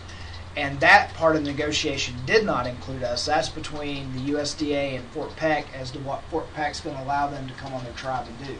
But part of that agreement is that we have that access with USDA as well because it's within the boundary of our state. So they should give us that access to be involved with that. But I think that kind of helps explain like the separation between what's the state's responsibility and how do we make sure we're compliant with state law. And then on that phase 3, as John talked about, that phase 3 is there because that's required by the federal rules. And so the federal government has to make sure that takes place if they're going to be compliant with their own regulations. So it's a mixture of both state and federal laws and rules and how that sort of transfer has occurred. Any further comments, Doc? No, Mike covered it. Any other comments? I just have a question. What size of a holding facility? I mean, I know there are 5 bulls, and it is going to be spring pretty soon. What kind of a facility holds those bulls from thinking that they would like to get out in the spring and find some cows? Doc? I can't recall the acreage. What I'll tell you is that Mike and I both visited that pen, that facility. It was large enough, easily large enough to house the 5 animals. The acreage and the design is actually included in the EA, or the environmental assessment that the park put out in winter of 2016, I think February of 2016. So we could look at that, and there are in fact plans in there of that facility. And also I'd put out, it's double fenced, Yeah. so it has wildlife fencing on the exterior, and then has lower bison fencing on the interior. And there's a separation between those 2 fences. In pretty much the center of the facility, they have working facilities, so they have chutes and corrals for loading and unloading animals, and for work and for the testing. That's where the testing would occur. They'd have to get them into that facility, and that's where they would work and test them. And so that's what we had the ability to tour and see when we were there. And as it is a fairly large, because I'll say this, we can only see the fence on the horizon lake, so it's big enough that I could not see all the fence, right? So it's more than 20 acres or 30 acres, so, but I don't know exactly what the total acreage is within that enclosure. Okay. And I'm not pointing to the Fort Peck tribe or anybody. To me, this is just policy as far as bison going out anywhere. Well, that's why it's incumbent upon us to take the position we did relative to the bill that's in the House, because that would alter a variety of things. Yeah, thank you. Okay, All right. next one. Yes, I'll take the next several here in line with each other. House Bill 490, House Bill 516, and House Bill 521 all dealt with raw milk in one way, shape, or form. House Bill 490 was brought by Representative Walt Sells. It was a more comprehensive bill that would legalize raw milk. It would require or allow a very small exemption, which would be 10 gallons per day. Those would be people who would have to register with the department and jump through a few hoops, but then would be pretty largely exempt. If you were going to sell more than 10 gallons a day, you would be under a commercial license. You would follow the pasteurized milk the sanitation part of the pasteurized milk ordinance. So you'd get 4 inspections every 6 months. You would get samples taken, lab testing done, very similar to what Ed deals with in the program and that Dan Turcott does. The other thing is it would have allowed us to collect significant fees to offset the cost of that, to try and recover that. So it was what I would call the compromise bill between all of the folks who've been engaged in this issue. House Bill 516 was brought by Representative Nancy Bounce. It was the same bill she's brought in past legislatures that would have just created a herd exemption for raw milk and would have been largely self-tested, self-monitored, so therefore very cheap. The department would only have had to produce a license and receive the testing results from them. But we'd have had very limited authority to do anything with raw milk producers. And House Bill 521 provided for personal consumption of raw milk, was addressing that people could consume raw milk from their own animal which largely is unnecessary because people can already do that.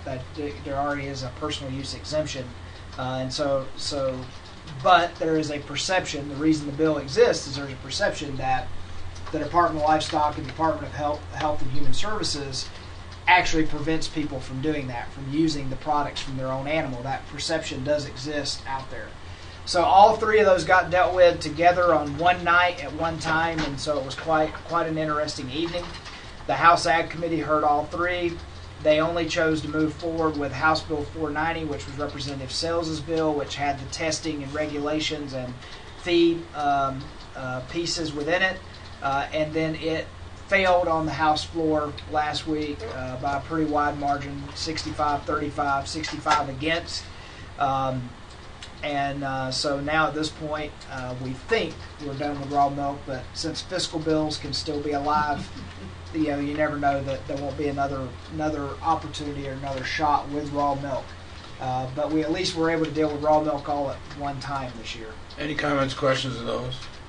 Okay, keep her going. Yes, and then we already talked about 558 and 586. So 592, revising the milk pooling laws. Ed can probably explain this better than I can if you want an explanation of it. But the reason we're watching it is that it would allow people to exit the pool if they so choose. Right now, I think the current law, and Ed can wave me off here, is it was a consensus to get in and it's got to be a consensus to get out. So individual producers or groups can't petition to get out unless it's a petition of taking apart the entire pool. Am I saying that correctly? Yeah, I'm not sure how much they... What the current pool does, it gives no ability to function for individual producers. For individual producers, right. Yeah, I think you just have to read the bill. Yeah, Look it's at it. Keep going. I So have it- a copy of the bill if you want to read it. So it passed in the House yesterday on second reading, so it's moving forward. I've been watching the country of origin labeling bills. Most of these bills are what was legal 10 years ago, before COOL went federal and then before the federal repealed their COOL acts. And so there's been one in the House and one in the Senate. They mostly put all the onus on the Department of Labor to do the enforcement of it at the retail locations, which is how it was done 10 years ago when Department of Labor did that. So Department of Livestock, I've just been watching them because as I've listened to hearings, people begin to say things like, well, that should be in the Department of Livestock, not Department of Labor, so all of a sudden we'd be right back in the game on it. This is Representative Hamlet's bill. It was tabled in committee this week, so I assume it won't be moving forward. One that's not on your list is House Bill 621, which was brought by Representative Manzella. It popped out last week early and got a hearing within a day. This would have required us to have proof of adulteration before taking action with meat processors. It also would have allowed, in the custom exempt world, if we had to condemn meat in a custom exempt operation, that the people who had taken that meat there would be able to show up and ask for it back even though it had been condemned by the state. We had sourced those ideas up to the Food Safety Inspection Service to see what they would say. At least on one of them, we got a pretty clear answer back pretty quick on the proof of adulteration that would threaten our equal to status. So we shared that at the hearing, and that bill was tabled. She also has put out one House resolution, or House Joint Resolution 29, study of meat inspection laws. It'll have a hearing coming up after, because study bills and resolution bills obviously have a much longer life in the legislative process and can come up at any time. So this one will get heard after transmittal. I've talked to Mr. Scully about it. Don't know if the board wants to talk about it. I don't know that I see any harm in there being a legislative study on meat inspection laws. In fact, I see some ways it might actually be helpful for us to have the legislature do a study of it, and because I think it'll reaffirm what a lot of us already know. That's my perception, but perceptions can always be way off. And the representative has asked me directly about both bills, 621 before it was actually written, and I cautioned her about the issues dealing with the federal side without knowing for sure what the content was going to be. It was still a draft request. And on the study bill, the same, that, you know, there are good points and bad points to studying, and we gave her the list, Mike gave her the list of the, I told her about it, 24, 23, 25, I'm always off by one, states that are engaged in state inspections. And I think she was surprised by that, but I think her concern is the proof issue, again, going back to stuff we had earlier during the interim. So, any other, and that's the way we left it. We didn't appear, I mean, I didn't appear, and he gave the information from the federal government, but the study bill hasn't come up yet. Were there? And I don't know whether my understanding was she spoke with Kalispell folks about having a study, and they were supportive of it, so I said, I just told her, by the way, I didn't say I have authority from the board, I just said, as a personal matter, I haven't been on the committee, you know, you want to be careful what you ask for, and I don't have any problem with the study bill personally. And I made it personal to her, that it was me, just so feel free to say that's wrong, too.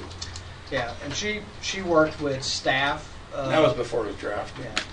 She was working with staff before it was drafted, and I will say, I do have to point out, she had put within her bill contingent avoidance. So, you know, saying that if it was found to not be compliant with the federal government, that that it could be repealed immediately. But you know, we did have to share with the committee that we already had the answers to that question. Yeah, Mike got the answers after she agreed. After we talked to her, she put that in. I mean, she's working hard at it, so I give her a lot of credit for that. Yeah, she's working hard for her constituent. And I don't think any of us would fault that. And I would mention HJ 28, which is a joint resolution in the House for denial of APR grazing permits. I don't think we need to discuss that, but I just want to call it to your attention that it's out there, and believe it'll be moving. But it does affect a lot of our folks, so that's why I wanted to call it to your attention. You know, I already talked about, I'm sorry I put these other Senate bills on there I've already talked about, so I'll skip down to 133, which is Senator Gillespie's bill requiring livestock loss to check for per capita payment before paying claims. There's had to be some amendments to that one because they do have, Livestock Loss Board has agreements with tribal entities, and they were concerned that that would null and void their tribal agreements, particularly the Blackfeet, because they don't pay per capita. And so, you know, would they even be able to enter into an agreement with the Livestock Loss Board if that were the case?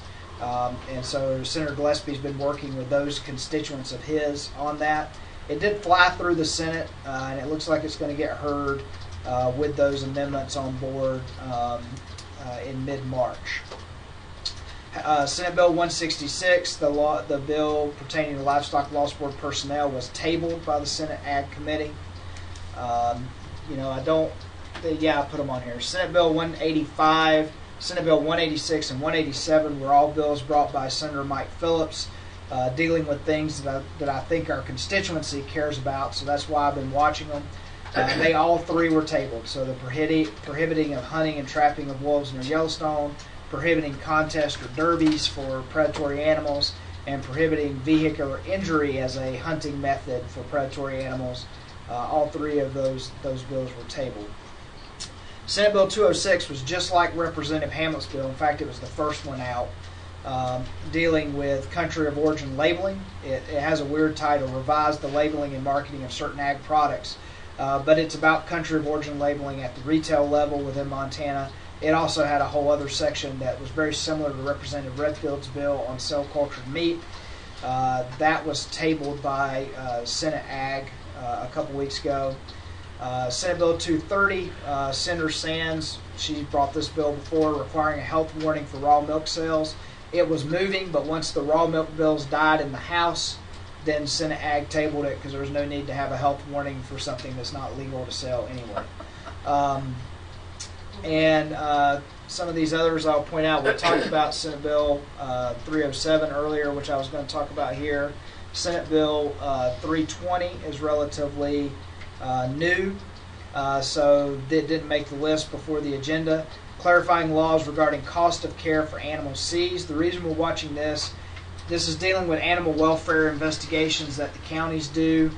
I think it's trying to give the counties a little more discretion to sell those animals or do some different things during the investigation, because as you know, those are very costly for county sheriff's departments.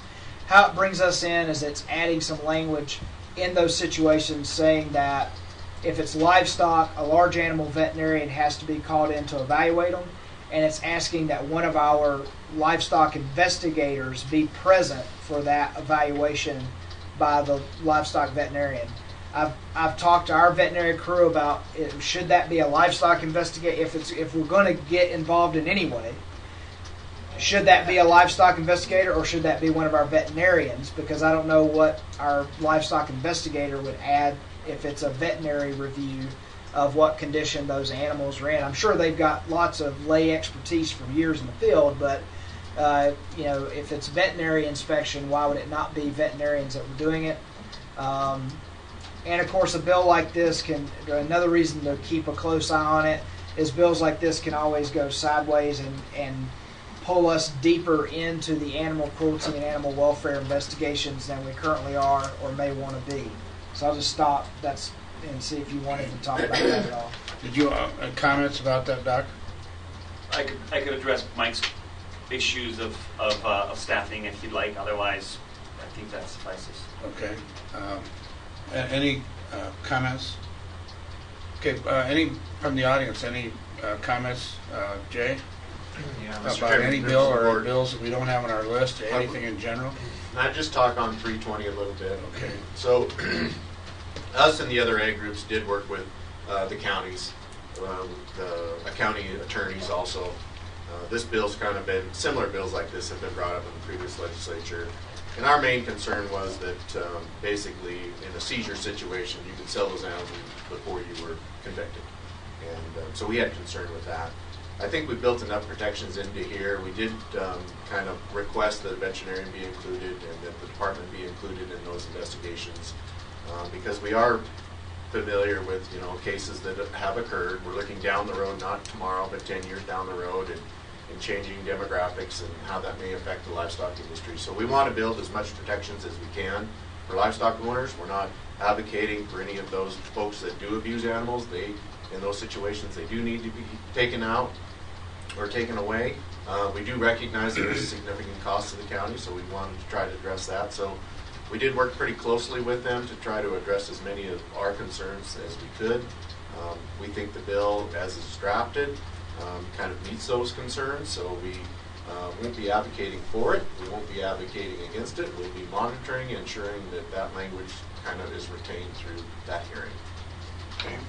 Other comments from anybody? Let me ask a question, and I could be wrong on my assumption.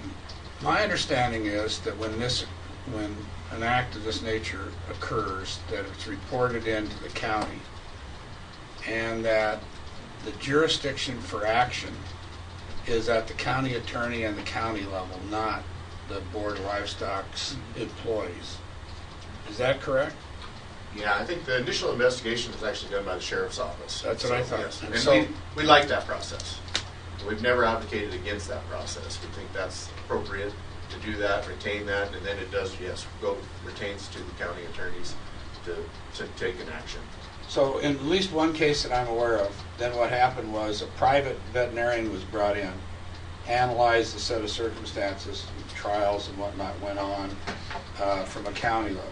My question then is, are we, by supporting this, then putting the state veterinarian out there free of charge, so to speak, to the counties to become the expert witness in abuse situations where previously it was a county function?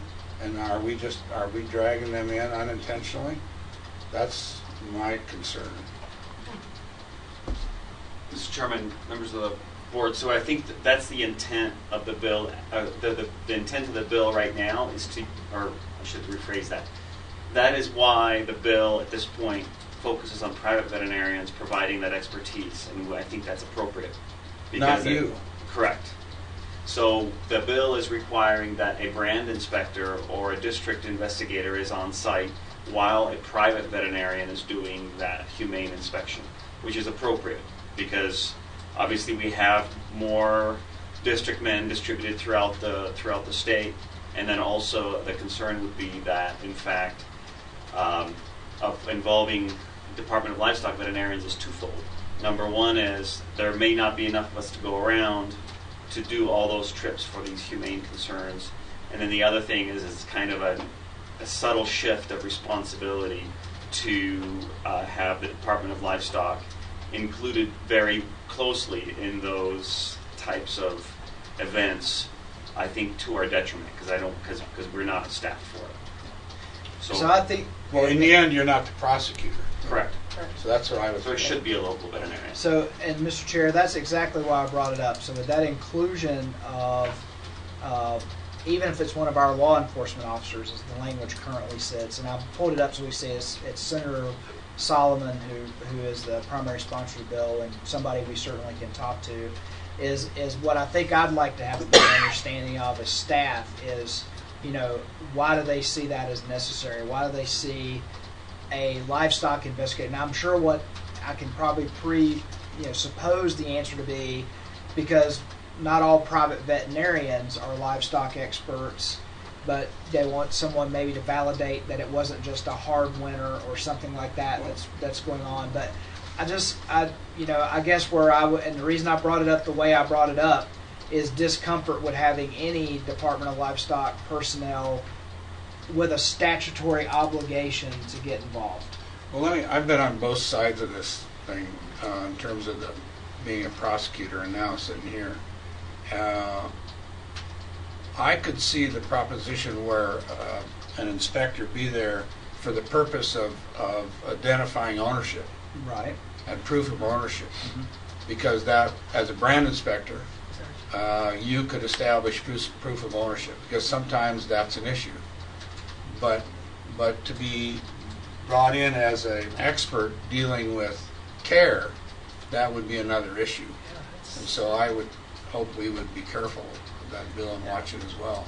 Because my understanding is this bill doesn't really say what the duty is of the. So it says that the livestock seized under this section must be evaluated by a large animal veterinarian in coordination with a state livestock inspector. And I guess what I would say is you could make an easy amendment to this with a livestock inspector whose duty is to establish ownership. Because at some place along the county prosecutorial chain, you have to have proof that Sam, Joe, or Sally was the owner, and a livestock inspector could do that for whatever it's worth. All right. Just, Mr. Chairman, so the involvement of stock inspectors and livestock and Department of Livestock veterinarians to some degree has been because local sheriffs in parts of Montana do lack that knowledge. Right. And so perhaps the livestock inspector would be that conduit or somebody that would be able to provide that additional background on animal husbandry and those kinds of things, so we don't have those mistaken allegations of mistreatment. So that would be the only thing that would pose. Ideally, you would have a veterinarian there on site that would have that knowledge, but yeah. But let me take you back up to B. Yeah. Demonstrating the animal's significant disease, injury, or suffering. And so that's why I would caution. That's the purpose for which they're there. Yeah. Anyway. Yeah. Enough said about that. Any other anyway. Any other comments? Ownership might be one. I just remember a large group of horses that were in Billings. Yep. And I don't know that they were were branded. Right.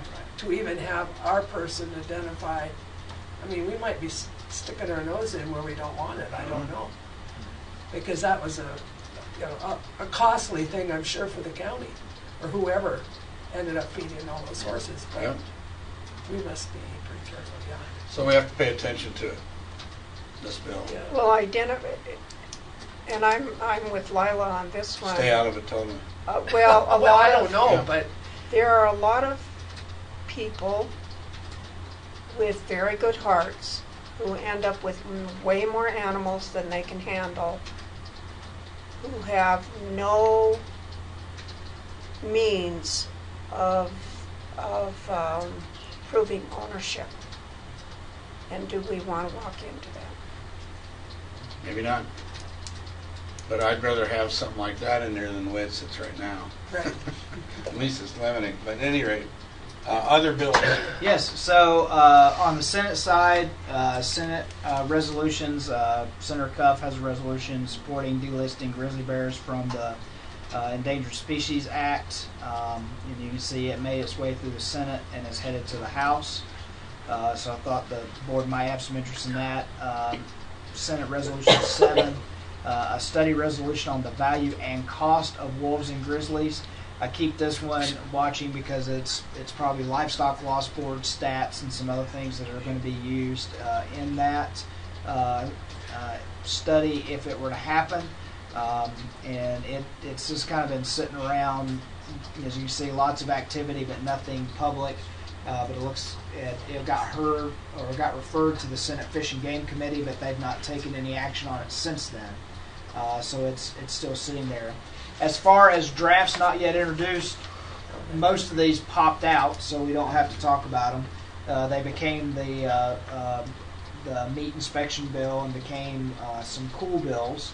But I did just want to say, we already mentioned it earlier, that there was a draft out there for allowing Livestock Loss Board to pay for livestock killed by black bears. I'm assuming, I don't know that you can ever declare anything completely dead. I don't know if that's a general bill or a fiscal bill, or how you would view it. It's probably a fiscal bill, but it's sitting there now, and I don't think it's going to move forward. And then another one that we've been watching, but I don't think is going to move forward, was another definition of wild bison bill that was brought by Representative Knudsen. It would be just like Representative Homeland's bill, except it would have added a fourth condition to be called wild bison, which would have said any bison more than 50 miles from the boundary of Yellowstone National Park cannot be called wild. And so that was the only change, but my understanding is it's not going to move, or nothing's going to happen with it. So that catches you up on where we are at halftime of the legislative Obviously, session. way more bills this time than last time that we've had to pay attention to. Comments from anybody in the public relative to these bills or anything that we missed? Comments from the board? No. Legislation, bring it up. Okay, with your indulgence, why don't I switch to Craig for right before we take a recess, because he's here, and we'll take a brief recess after he's done. So, Craig?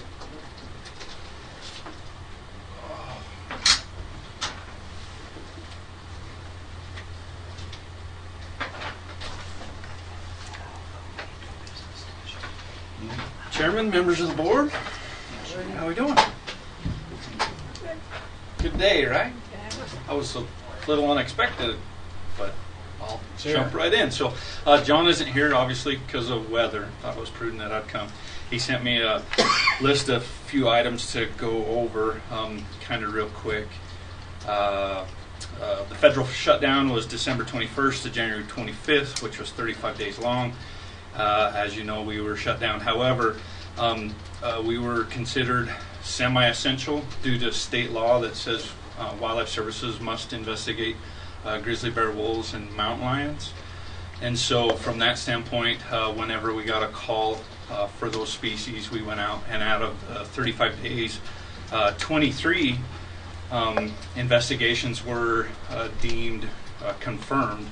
So one or more specialists was out almost every day anyway, investigating.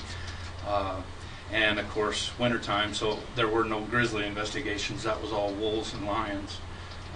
And maybe to the point a little bit for the bill was addressing funding increase for Georgia's program for mountain lions. Out of those 23 confirmed, 13 were wolves and 9 were lions. So, yeah, it was almost about half lions. So that's kind of interesting, I guess. Now on the aerial update, one of the departments, I'm trying to, my phone shut down. I apologize.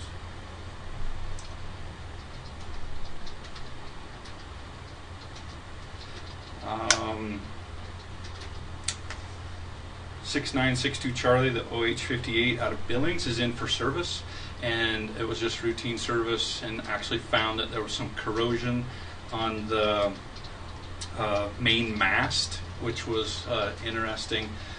Even the service facility said it was unexpected. There was, I guess it's just due to heat and moisture and all that, and that's right where the main rotor shaft goes into the transmission. There was some rust around there, and then rust in the transmission.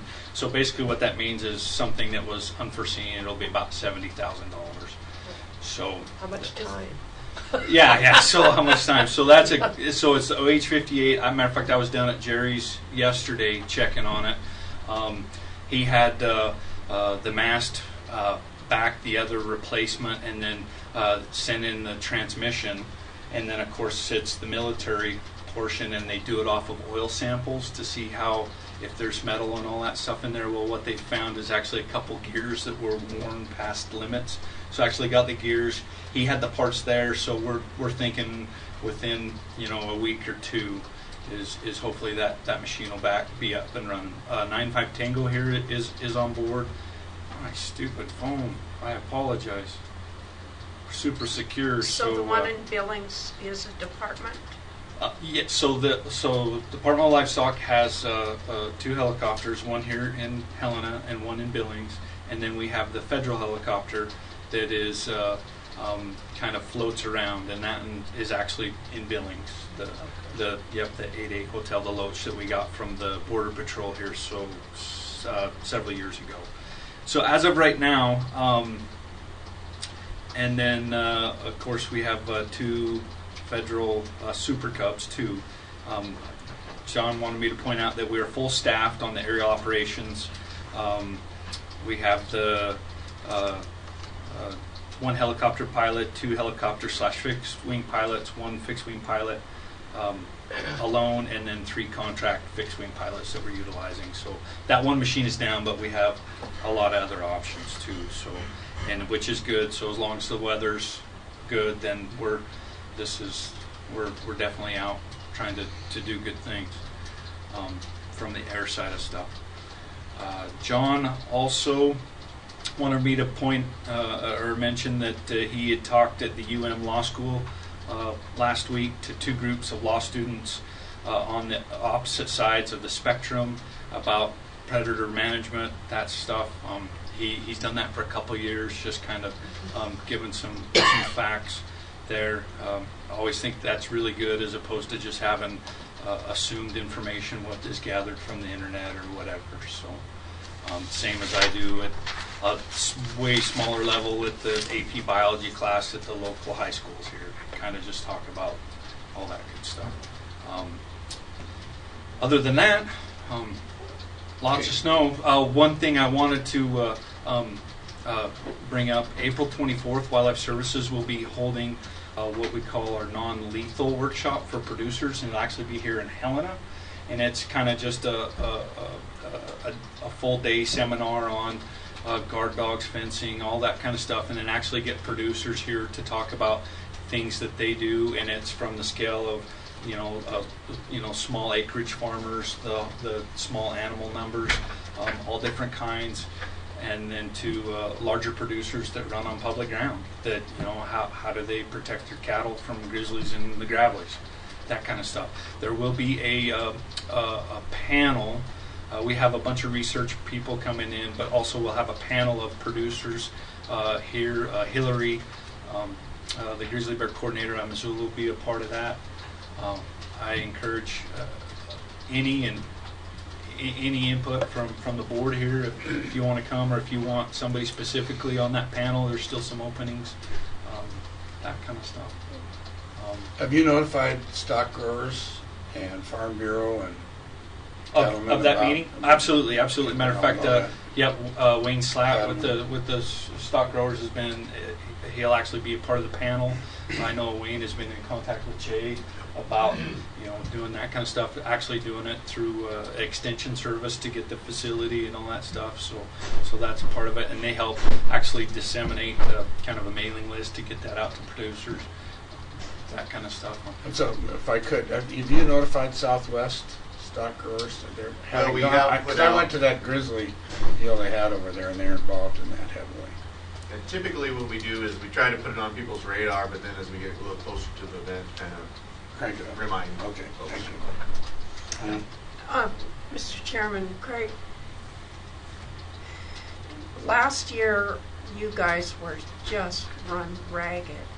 Are you doing any brainstorming of how to approach this year before you actually get into all this stuff? Mr. Or in talking with grazing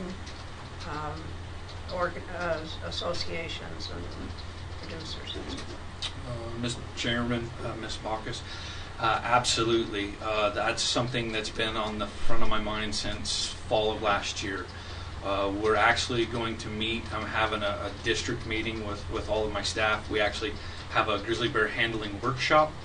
Talks about capture and then also the drugging of them next Monday actually in Missoula, and that's put on with the service and Fish, Wildlife and Parks and all that. But I'll have all my team there, and I'm meeting a day ahead to actually discuss exactly what our options are, and what we can do as far as what grizzly bears are currently listed as. That's changed down in the Madison, so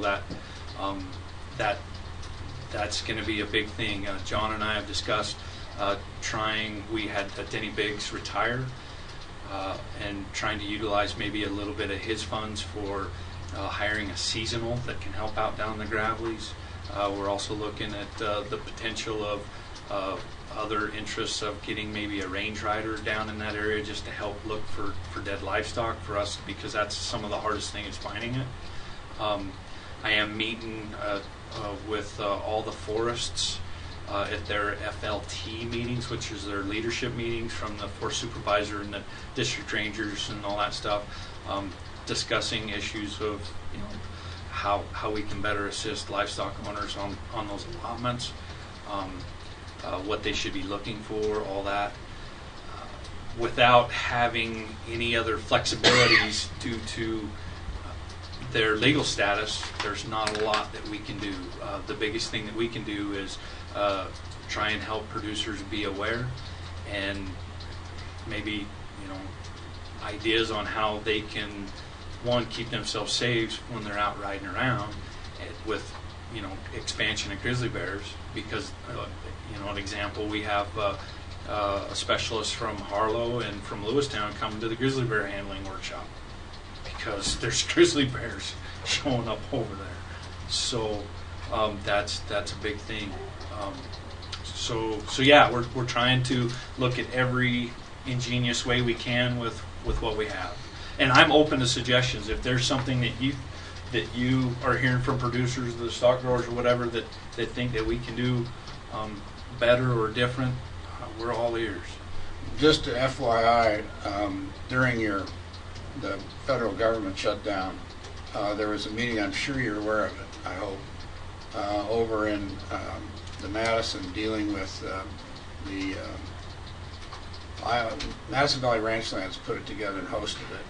FWP was there, and I think it was geared towards, from what I could tell, it was a facilitated meeting, it was geared towards range rider interest, at least by some of the people who were there, not necessarily the landowners, but other professionals are there, and I'm sure the folks over there could fill you in if you don't know about it. Okay.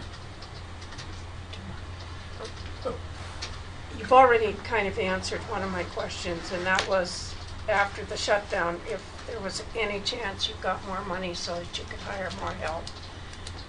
The other one is, how are you doing on coyotes? Because we're coming into calving and lambing, and I know that you guys usually really try and knock the coyote population down ahead. How's it going? Mr. Chairman, Ms. Walkus, no, we didn't get any other funding. And matter of fact, John was mentioning this, the way our funding structure is. The bill that passed included a 1.9% cost of living increase for federal employees. That cost itself is just passed along to the program. There's no funding that comes with it, so that'll be an additional. Because our biggest cost, just like anything, is labor. So that's going to be about a $40,000 cost to our program that there's no new money. So John's going to have to figure out somewhere to do that. To answer your other question on coyotes, I looked and we're about 1,400 coyotes below what we were last year. But due to that, I mean, we didn't work pretty much the whole, those 35 days, and then just due to weather, where we're at. So coyote numbers as far as take are down a little bit, but we're out there, and that's absolutely where we're trying to focus the most we can. The month of March will be really the big month as far as breeding season's already happened. They're starting to, they're really paired up now. The ones that are still maybe breeding and starting to pair, that'll happen before they actually start whelping. Will be the biggest key. Also, the other thing too, when people start calving, that's when the coyotes come in. Right now, they're kind of spread out a little bit. It's kind of hit or miss. We've had a couple days where the coyote numbers, they just weren't out. The snow was pretty deep. They were kind of held up. And then, a week before that, we were seeing record numbers of coyotes, just like we do this time of year. Just big groups and all What that do you stuff. see up around Brett? See a lot of coyotes around Brett. Yeah, absolutely.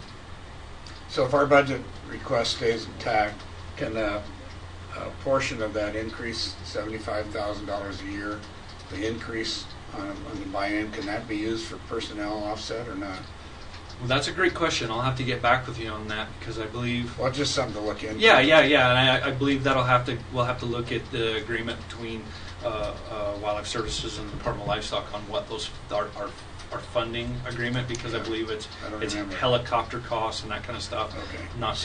I'm not too sure about personnel. That would be a question for Mike. So we probably ought to learn that over time. Yeah. So currently our work plan wouldn't allow for that money to be used so towards did your personnel. $70,000 unintended expense just eat up 1 year? Yeah. What's our ongoing reoccurring expense number for maintenance? For maintenance, ooh, that's a great question. You caught me Brian, do you flat-footed. know? Can I get? That's all right. We can get it later. Probably ought to look into that because there's got to be something we already have in there for maintenance. Right, and that's and you'd probably be looking at like a 10-year average because that does fluctuate from year to year. So I'm just or trying to 5-year figure average out or whatever. whether that 70,000 you mentioned earlier, Yeah. how that fits into our maintenance schedule. Okay. Any other further questions for Craig? I have the registrations for the aircraft. Okay. I assume you need them for the glove boxes. Okay. Anything else? All right. Let's take a 15-minute recess. We'll start back at 10:30. Before I do that, adjourn. I just want to give Jay Bodner is here from the stock grower. Are we on? Yep. Okay. Thank you. Stock growers, and if there's anything non-agenda items that you wanted to comment on, allow you to do that now, or any other items, so that you don't have to wait through the. Mr. Chairman, members of the board, I don't know that I really did. We've just been focused on legislature seriously and working through that. And I do appreciate the opportunity to work with Mr. Honeycutt because I do call him quite regularly. We talk through legislation. His kind of update prior to the legislation about the bills that this board and department was leading the charge on was very helpful for us, so we could share that with our members. And we've done that, and so it's just there's a good coordination there, and so we do very much appreciate that. And I guess our assessment of the legislature it's going pretty well for us and livestock. So we very much just appreciate kind of that continued working relationship. So, Thank you very much. Thank you. Nina? Jay, I want to say thank you for coming. We represent the livestock industry, and there are lots of times when we have meetings and we very much need input from you guys, you know, any of the livestock industry folks, and they're not here. And it's really hard sometimes to make some decisions when we don't have your input right then when we need it. And so thank you very much for coming, because it's much appreciated. Well, we very much appreciate your work too. Thank you, Jay. Okay, I'm going to move into executive session in order to discuss legal strategy. And so we'll give a chance for others to extricate. Are you sure you're not getting mixed up because we put the two so close together? Are we on now? You're on. Okay, so On the per discussion, hold on, the discussion, Oh, let John. hold on a second. Those are the people We're watching. back on, what you wanted to have is a discussion concerning the per capita process relative to accurate numbers being used. We need, yeah, Well, we're okay. I okay, see we're what you're recorded, so we're And just so finish that discussion. I am well aware that Lewis and Clark County, by their admission, have been using a new computer program that has been doubling the head count for your livestock. County petitions or Yes. just livestock? No, I think the county petitions for the livestock. So you've been sending money in, and you've been sending money double, perhaps, what you're Okay, supposed to. so the admonition publicly is that you need to check your county numbers to verify they're the same as the state numbers, right? And you need to you check the found an error. state numbers to make sure they're They're correct accurate. with your numbers, because the whole thing is And that's on per connected. capita, correct? I mean, at the state, Department of Revenue per capita numbers you're talking about. The numbers you send to the state are your per capita numbers, and Right. the state sends those to the county. Right. And they use it for. So you need to that verify means, those. so that means the money that we have sent in to go to Wildlife Services, pass through to Wildlife Services, you're gonna have 2 years worth that has already been passed to Wildlife Services that you're gonna not get for the next 2 years, is what the county For told us. the county petitions. Yeah. So. I'm trying to figure out how we're involved, though. We don't handle the county. But you're saying, We pass it through to Wildlife Services. It doesn't come through Department of Livestock. Not that. It goes directly from the county to Wildlife Service, or Right. through stock growers or wool growers, whoever handles the money. our wildlife service agreement Goes through is us. not You're affected right, by it that does. number. Our So wildlife county doesn't services even agreement know. is not affected by that number. And you also have to be in a county that has a petition. And the county, anyway, we can follow up So on Lewis that. and Clark, because she thinks she sends a letter to livestock. Yeah, county money does not come through us. Yeah, that's something we can check on now. Yeah. There's going to be an issue though, because Wildlife Services, if there's more than us that show up and say, I've already paid it, then Wildlife Services could end up short. That's worth. Okay, so let's take a look at,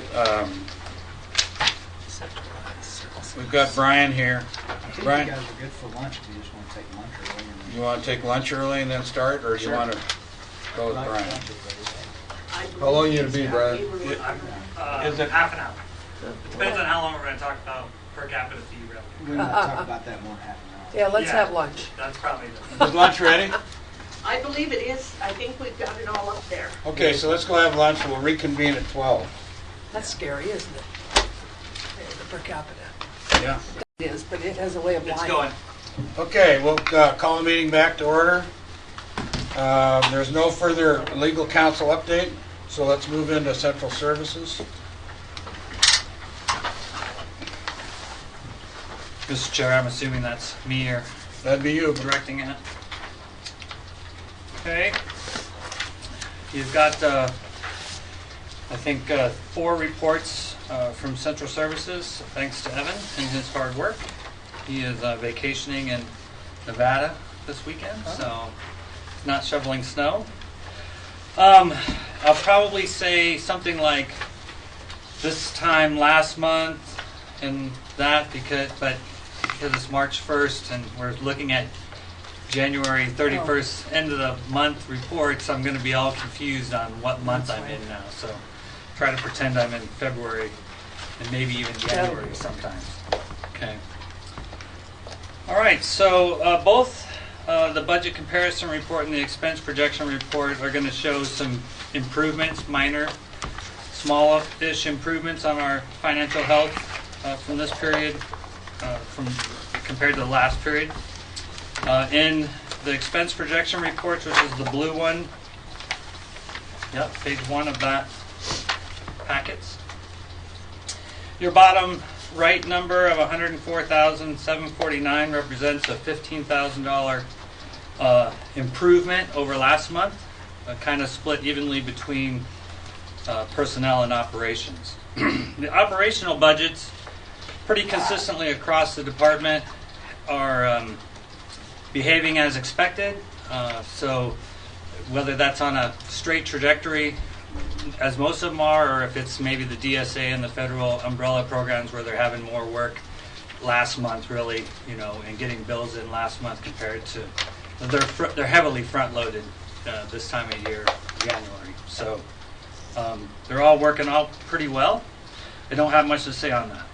Personnel services, we can continue to still have the same problem childs relative to snapshot issues and that kind of thing. So and just new positions and that happened over the biennium. So Central Services is still showing a shortage of 76,000. The meat bureau is showing negative 84,000, and Brands is of course the big one, negative 324. In the budget sheets if you were to go through the numbers, but that's where we're hurting. That's why we have a House Bill 3. And then what I would call the good bureaus and personnel have really had a lot of vacancies. So sometimes we refer to those as savings, but really I think they're just a pain that we're suffering. But the import office has got a positive 59,000 in personnel. The federal umbrella has got a positive 73,000. Somewhere you're in between here and there, right? Yeah, I am. He's on page 1 under the. Do you want me to? No, Brett was just. Following you there. Well, Trying to he's catch kind of up. skipping from one. Well, I'm kind of just saying how we got to the. So if you're on page 1, that that negative 148, I'm just trying to say how we kind of got there. Okay, thank Then you. you kind of got to flip to what he's talking about. So the vet lab. I'm just narrating. You can find these numbers in the sheet. Maybe that's a different way to do it, but I'm just trying to tell a story. Both the vet lab and the milk and egg, they've got some big positive numbers in their personnel, and a lot of that has to do with vacancies or built in the budget that way. Okay. Can I ask a question? You bet. Okay, this morning, Tawny said they need to buy a new hydraulic chute, and they're going to use umbrella funds. Right. So is that kind of an expenditure built into the umbrella funds, or does that still have to come out of the umbrella funds? Yeah, that would be a unique, which is one of the reasons why they're bringing it to you. That's not built in there. Now they tend to do some of these kind of things because their money is going to expire here next April 1st is the end of their year for that contract. So they're trying to use up some of it that they anticipate having for that. So the chute and ATV, yeah, there was another one. Use it or lose it. Yeah, exactly. Right. And they have enough extra umbrella funds for those two. They've worked it into their budget. They sure have. That's an interesting fund. yes, it seems to be when we would say no, well, the umbrella fund will pay for it, right? That's about it. Thank you. We are using, and we'll transfer some of those funds or DSA, we'll shift some authority or expenses from DSA to federal to use those up too. So there's kind of this, you would probably explain it better, but some of that work is similar, and so therefore it depends on where the money available is. On DSA, the thing that we made the distinction between was the EPI investigations, because that's what the umbrella is there for. The DSA is for surveillance, not for investigation once you find a positive. So we've done some shifting. Last year we did for the first time. We did some things that normally would have been charged on the DSA, we charged to the umbrella because it was really a disease investigation, not surveillance, not the surveillance program. Isn't that where Anna's wages come out of? No, Anna's tied into the umbrella. Oh, the umbrella, okay. Yeah. So, You're thinking of the DSA compliance and No, I'm Dr. talking Liska about- and DSA compliance. no, I'm talking about the umbrella funds. That's where she's out of right Yeah, now. yeah, she's in the umbrella. Correct. So does Okay. the tuberculosis stuff come out of the umbrella as well? Yes, it would come out of our umbrella. That's a federal managed disease investigation. That's part of the reason why they give us funding, is to do those types of investigations. Brucellosis as well, because it's a federally managed disease.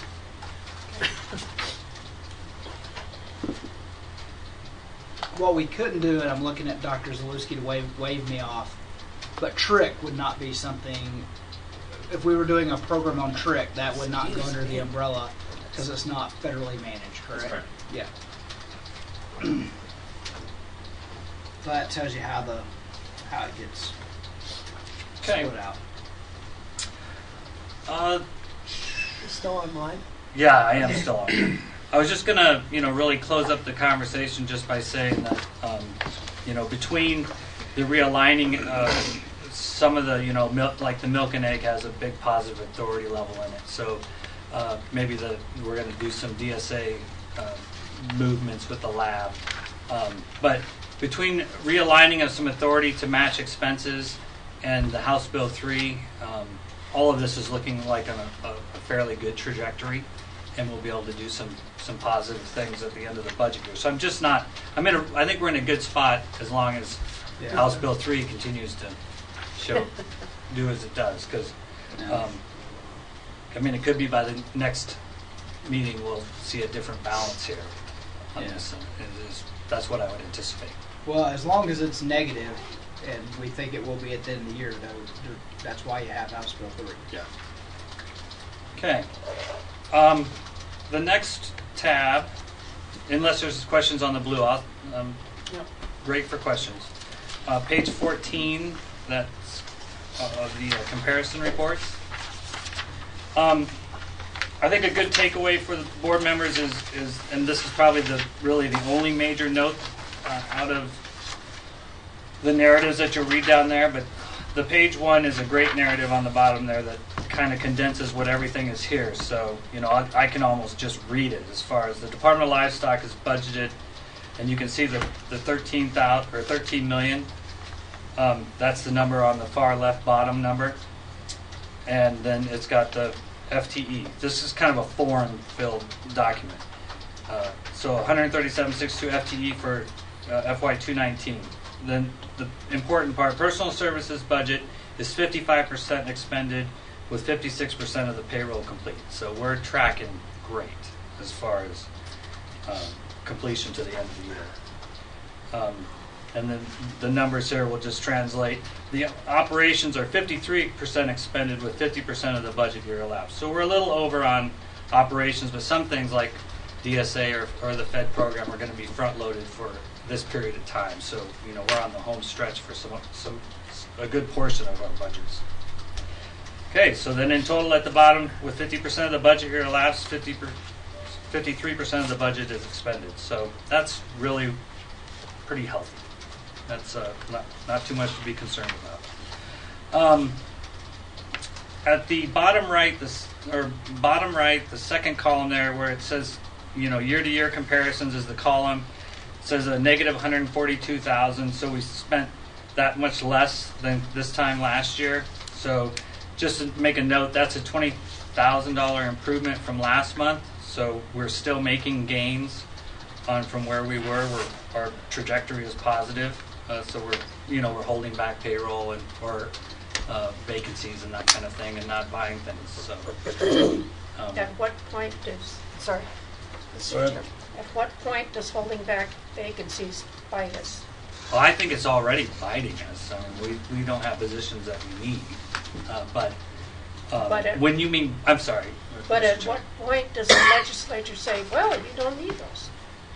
I think they've already done it. That Right. was the one that they took in executive action. I'm not saying that's the only one that'll, but I think that's why you saw that for every agency. They did that where they looked at open positions and made decisions on them. And in our case, with the subcommittee, at that phase of the game, it was one that they made the decision on. And in the previous cycle, you would have saw that 6% vacancy savings as the bite, right? That they're going to take out of the agencies for vacancies that they're leaving open. Okay. I'm sorry. The personnel number there, the negative, again, that year-to-year comparison, that negative 21,125 total personnel services. That's about a $250,000 swing, and I just want to make a note of that if you look back at last month's, because we went from having an extra payroll period in the cycle to now we're back on par with each other. So the 21,000 just kind of shows, the amount of vacancies over. Oh, there, I'm sorry. I got it now. Okay, thank you. So that's just a note. In operations, like I said, everything is pretty much as expected. We are, so if I was looking again, I would be looking at 6 total operations, second column, that negative 26,000. That is a 60,000 worse than this time last month when we were looking at it, but that's because DSA testing has come in, federal brucellosis program has come in. So we've had a bunch more expenditures, even though maybe even in DSA, for example, it's not as much as this time last year that the DSA work, at least that's been billed to us so far, has come in. So it's all still tracking positively. I don't see any concerns. The only, I have a note here, I'm sorry, just to say that we're still waiting on FWP to transfer them $220,000 that we would have, I think we did that this time, or almost this time last year. For the elk collaring, that program. Okay. Any questions on those? Questions? Yep. Oh, sorry, sir. That agree, Mr. Chairman, how does that money, speaking of Fish Wildlife Park, how do we determine that amount of money? Is that just an agreement, or is that? That's an agreement with FWP, yes. And it comes up every, 5, 10 years? I mean. I think it comes up there on an annual. Do we re-up that on an annual basis? I'm trying to remember. I know we've re-upped it since I've been here, but I can't remember if it's annual or biannual. Yeah, the Elk project, I believe, is on a 5-year cycle, but 5-year. we re-up the financial kind of commitment and provide that payment on an annual basis. But I think the question's being asked, not when does the payment get made, is there a renewal of the agreement every year, or is it a 5-year agreement? Annual.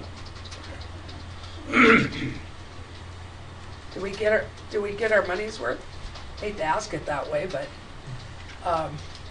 do we get some bang for our buck with that money? If I may answer that, I think we get a great deal for our buck. The reason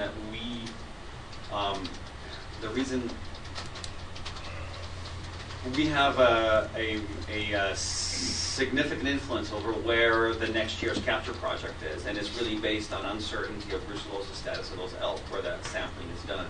So based on those research efforts, based on that sampling, is where we have adjusted our DSA boundary in the past. And we have, in fact, in the past, prevented the finding of a brucellosis positive herd outside of our DSA because of the fact that we were ahead of the game in doing elk sampling. So we get a lot of money for the buck. Not only that, but FWP commits some of their own money for this project. And so it's a true collaborative effort. We were really happy with it. And Dr. Liska is on the agenda to talk about Correct. that this afternoon. Yeah, correct? we'll talk about the outcomes of this last spring's capture here that have just completed last month. That's an interesting statement. We prevented the finding Yeah. of a positive outside our DSA. Yeah. Does that mean you herded him in before you? That might get you the gong show. I don't know. I'll stand up for that. I think that's You a true statement. prevented it by. He's got a job with Homeland Security. Yeah. Well, I guess what he's saying is we didn't have positive elk show up somewhere we didn't expect them to. We didn't already know they were and had a chance to adjust our boundary accordingly. Correct, yeah, for clarification. I know what he meant. No, I thought I would clear it up. If you take both feet out of your mouth, then you I can will answer. clarify that, no. Just kidding. So, I think 2 or 3 years ago, we did surveillance with we did surveillance outside our boundary on the west side. We found positive elk there. We adjusted the boundary, I believe that spring. That following fall, we found brucellosis in that newly enclosed area. So, bottom line is we were able to continue to advocate to the people that buy our cattle that the ones that cattle that come out of our DSA don't need testing, and the ones that do come out of our DSA are tested appropriately because we know where the disease is. So I mean, I think that's a pretty strong, I think testament to our program. Thank you. When you look at the movement patterns that have come out recently that I've seen, how do you calculate? I don't know how to say this.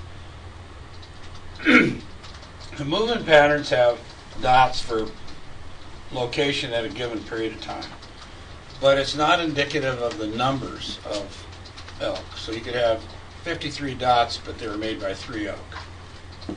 How do you figure that out simply because they're tracked on the collar? Yes. So You see what I'm saying? Right, So I see all these dots coming down the pipe by my house, and I don't quite understand how you know how many elk that is. Are they each always identified by collar as a dot? So I look at the dot over here, it's number whatever. Right, so typically these collars report the location either every few hours or every day or two, depending on what they're trying to study. And then when they download that GPS information, that's what you see on your map. So oftentimes typically the animals that are collared, because elk are move as herd animals, as you know, they're representative of herd movement. That's not always the case, but that's typically how that's interpreted with FWP expertise and assessment. That list, I think, gave us part of that because you were walking from your office, but ultimately. So how do you figure out, one of the things I asked you earlier in the week, how do you figure out how many elk there are? I mean, if there's 5 elk collared and they're running around in a circle, being facetious, how do you figure out how many other elk are running around with them? Right, so Mr. Chair, members of the board, that might be a question for Jenny Jones, who will be here later this afternoon, but one thing I'll tell you is that each collar is the data point of the location that that animal is, and I may be repeating, but where that animal is hourly, on an hourly basis, and then it's marked GPS-wise. So how many other animals are there? Is that the question you're asking? At the same time, we don't. I guess we don't really know. We assume that they're moving Observation.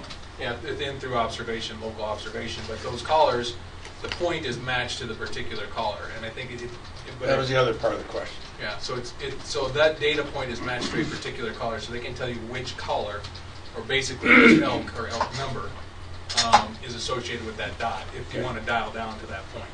I suppose they get an idea of how many elk are running in a certain herd, right? And that collar's in that herd, so they have some statistical. But when you look at the data, it looks like, it's. Yeah, it looks like a blob. Yeah, sure, exactly. And if they were to write on, and they have at times written on there or placed on there the collar number or the animal number, and then it gets really difficult to read because there's so much. Figure out. There's so many numbers and data that it's difficult unless you dial down to one dot. And again, it's hourly over about a 65-week period that it collects data. So that's a lot of data points, obviously, so. Okay, Brian. Thank you, Mr. Chairman. We're going to go to the multicolored page, which is page 27. Got crayons too?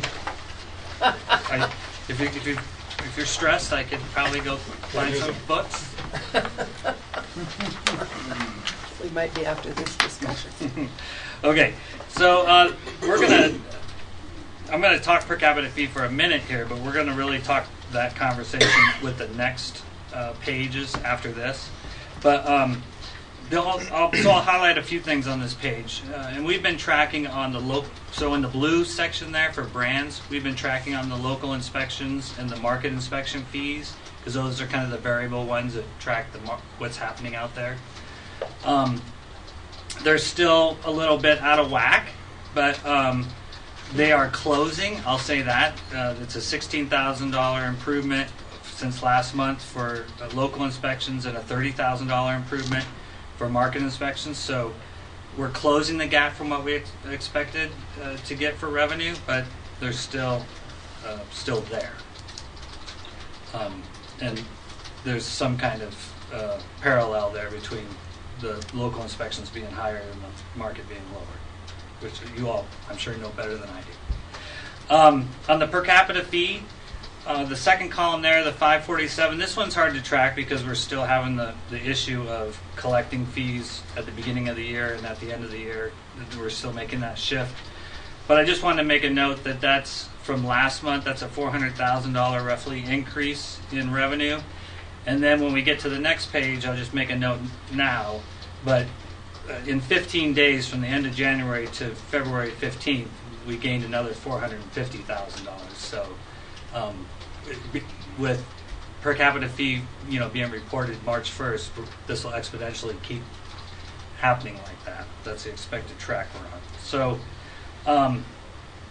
it's a big jump, but it's also should have been twice what it is there. So we'll get to that. Say that again.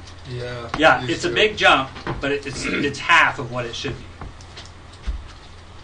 Okay, so the bottom line is that we're falling behind this year in a significant number, gross number, 50%. 50% worse off than we were last year.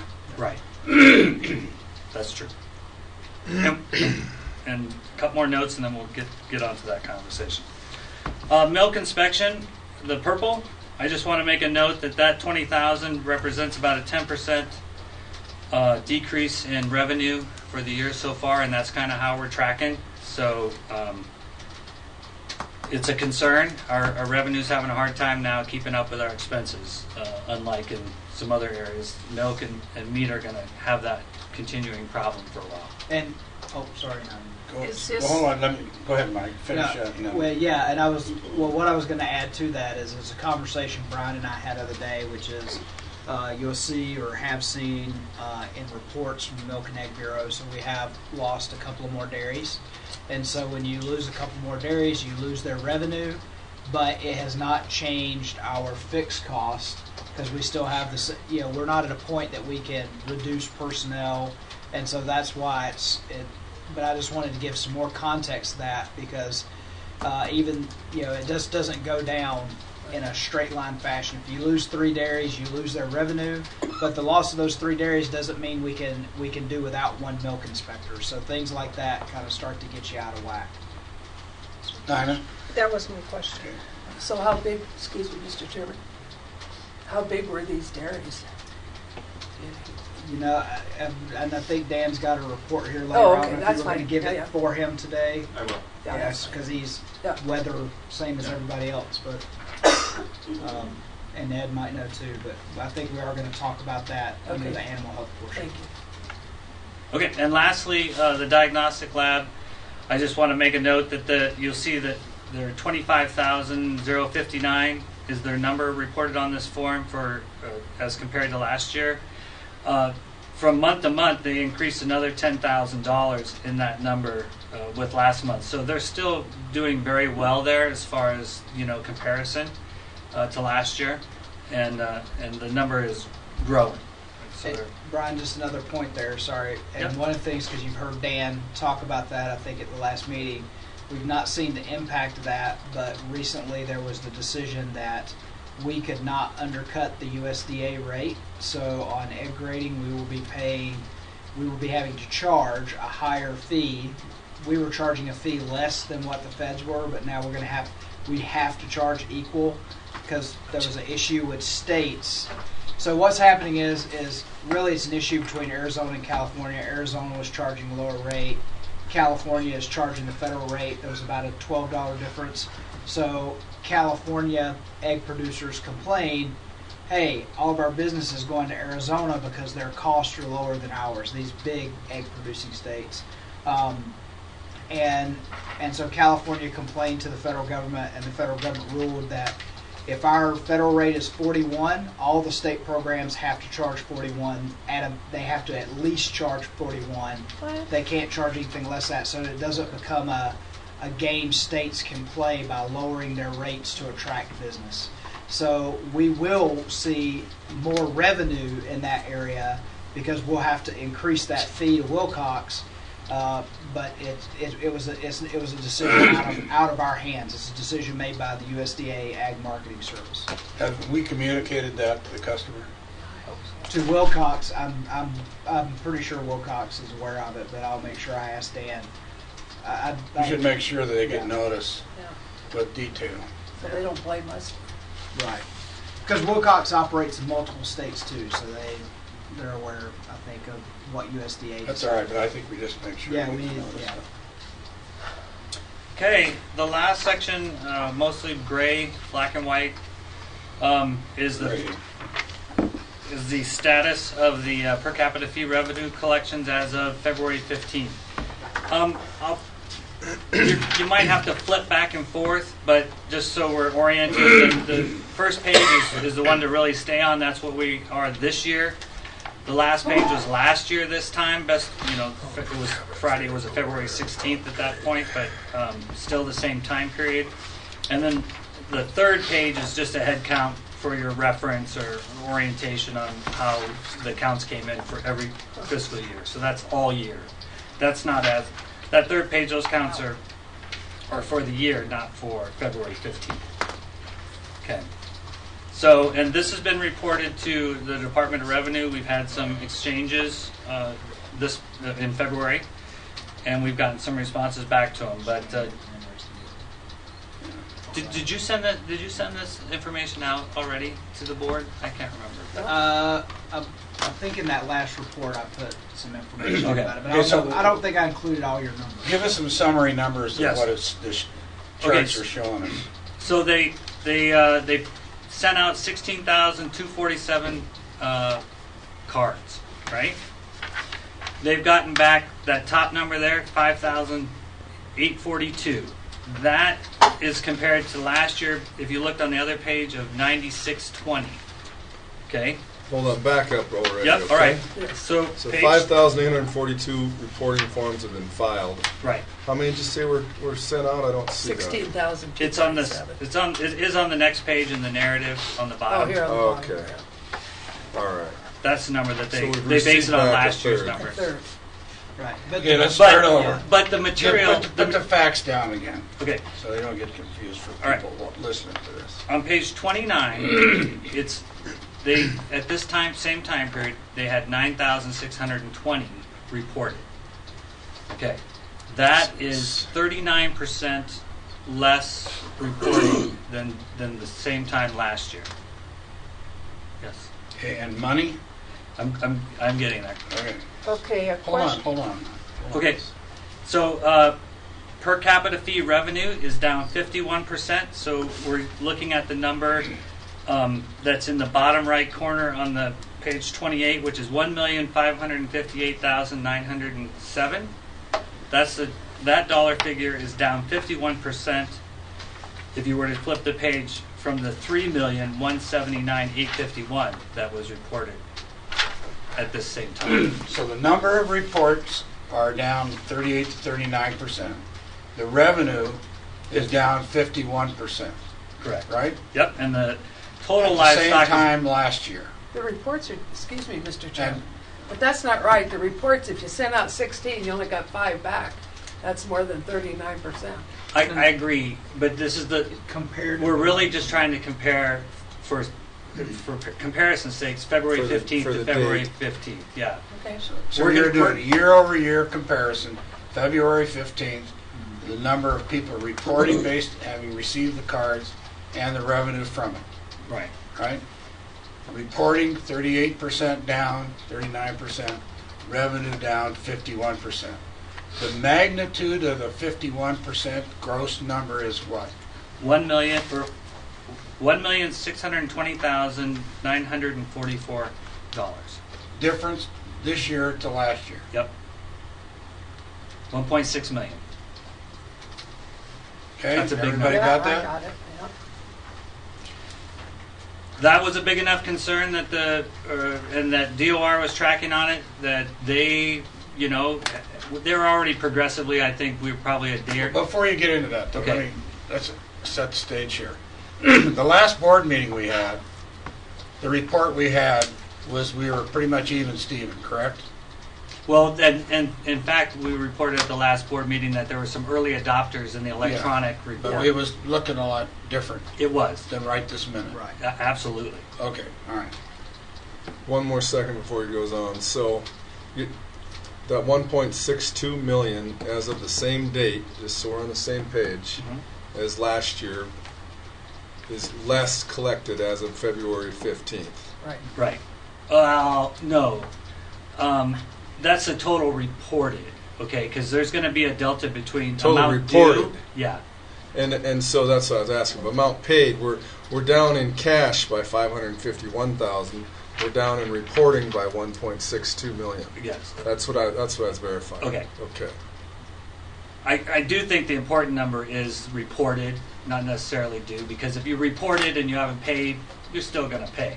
I mean, I think, Right. yeah. But if you haven't reported, now we And have a that doesn't problem. count the normal bad debt percentage, Right. Gotcha. Right. but you would have had that last year too. Okay. Okay, so DOR's response is to send out another mailing, which they should have done by now. They said they were. They're Do we know whether they've done it or not? I've received a second one. Okay.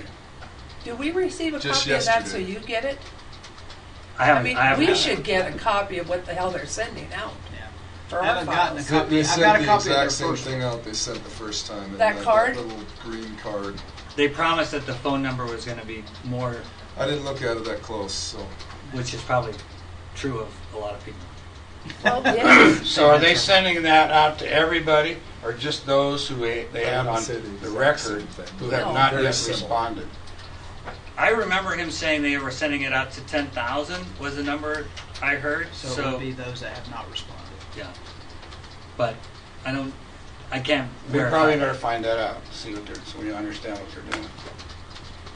Okay, so what's their response? They're sending out a card, then what? Then they're going to monitor it for the next couple of weeks and meet again and determine if more corrective actions are needed. But their fallback caveat solution is that everybody will get a bill of whether or not they reported or not, for the May collection. They think that'll spur people to report and pay. Okay. Well, I don't think that's an acceptable answer. I don't think any of us do because, one, you're going to get a bill for what you reported last last year. year, right? That's not self-reporting. No, That's going to result in less money, I think, in that case. And then if you're relying on people to, That's not a fair statement. You think it would be less Yeah, money. it could We be don't more know. or we less. don't, Yeah. right? So, Well, Go the bill assumes that you have the same numbers you had last year, right. gotcha. plus or minus. So now to avoid sending out a letter with the thing in it from the get-go, they've now sent out 2 postcards plus a letter to those who haven't paid, and they approved what?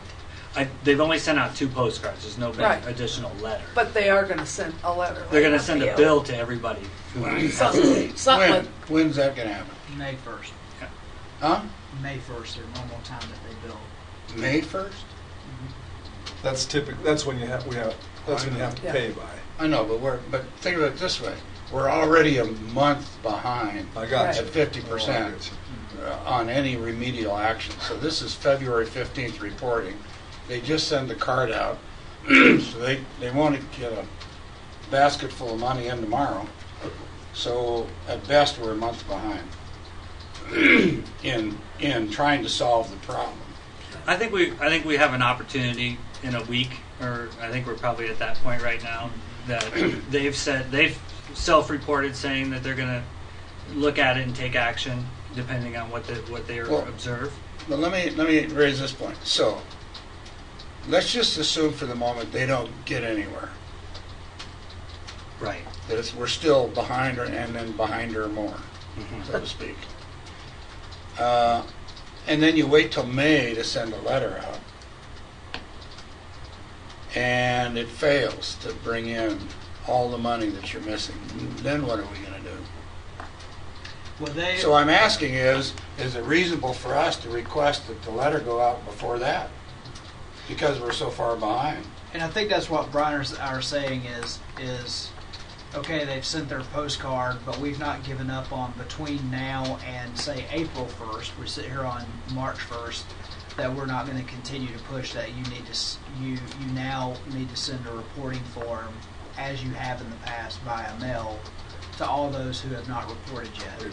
And I think one of the leverage, something we can leverage in that respect now is that people are past the reporting date as of today.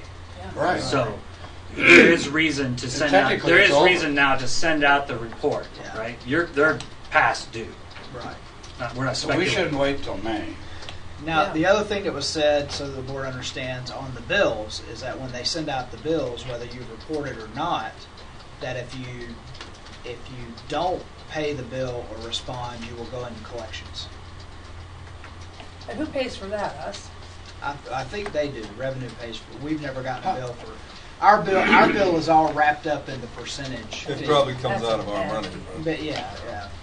But how do you report somebody to collections? Let's just say I sell my Without herd, them reporting, how you can't. and I'm required to voluntarily report, and then I don't because I sold my cows. You know, my cousin sold all his cows last year, so they're gonna turn him over to collections because he doesn't have any cows.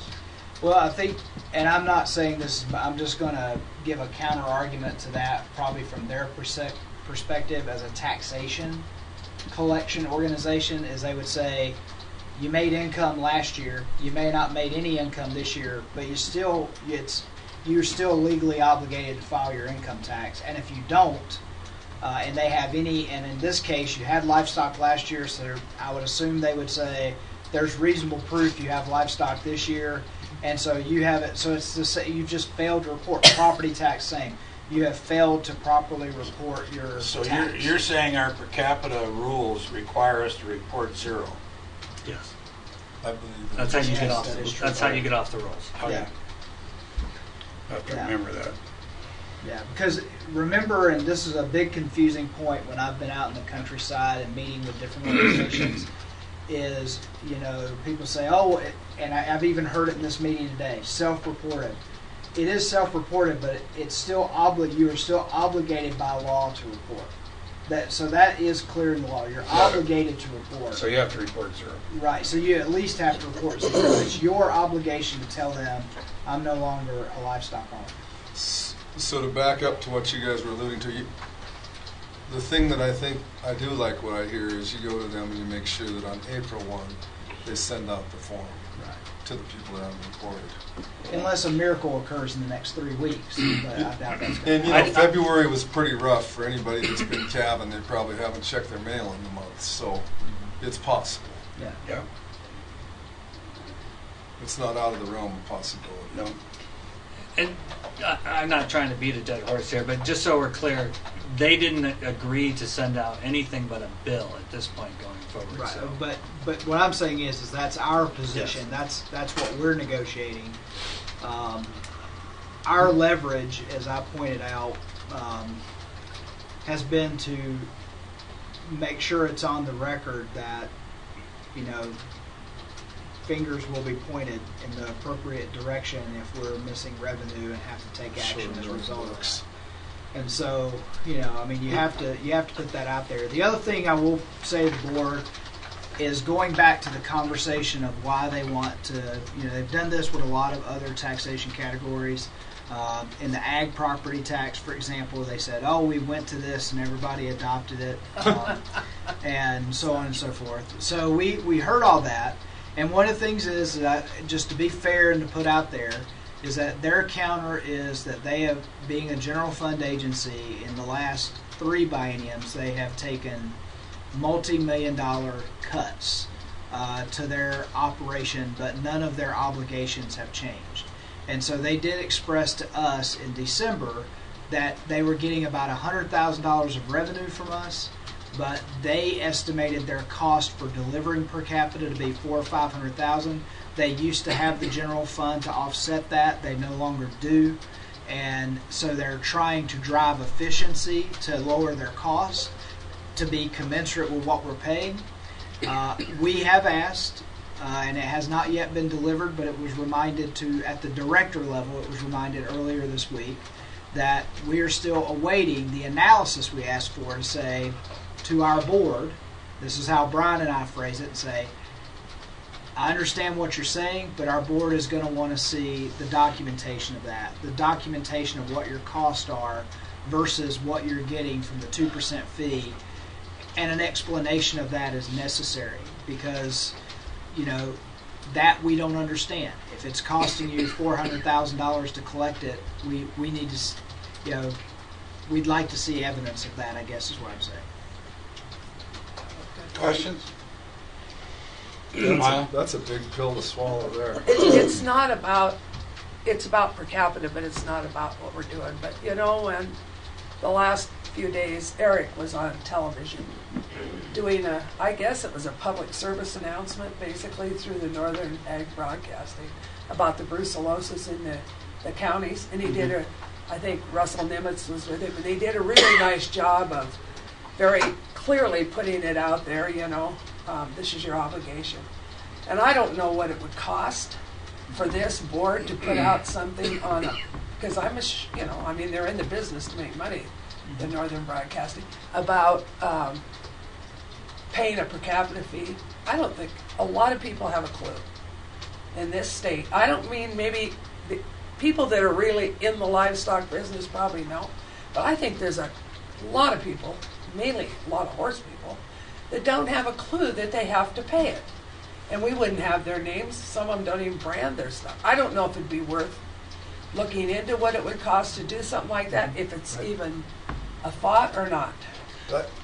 I get what you're saying, Lila, but You don't think it'd do it damn good? I think it'd cost more than you're going to bring in. Yeah. Those Maybe people, what, I don't I would take the tack that those people you're aiming at, now if you're aiming at a different person listening, that's different. Right. But the people you're aiming at, I would take the tact as they're not paying it, they're not going to pay it.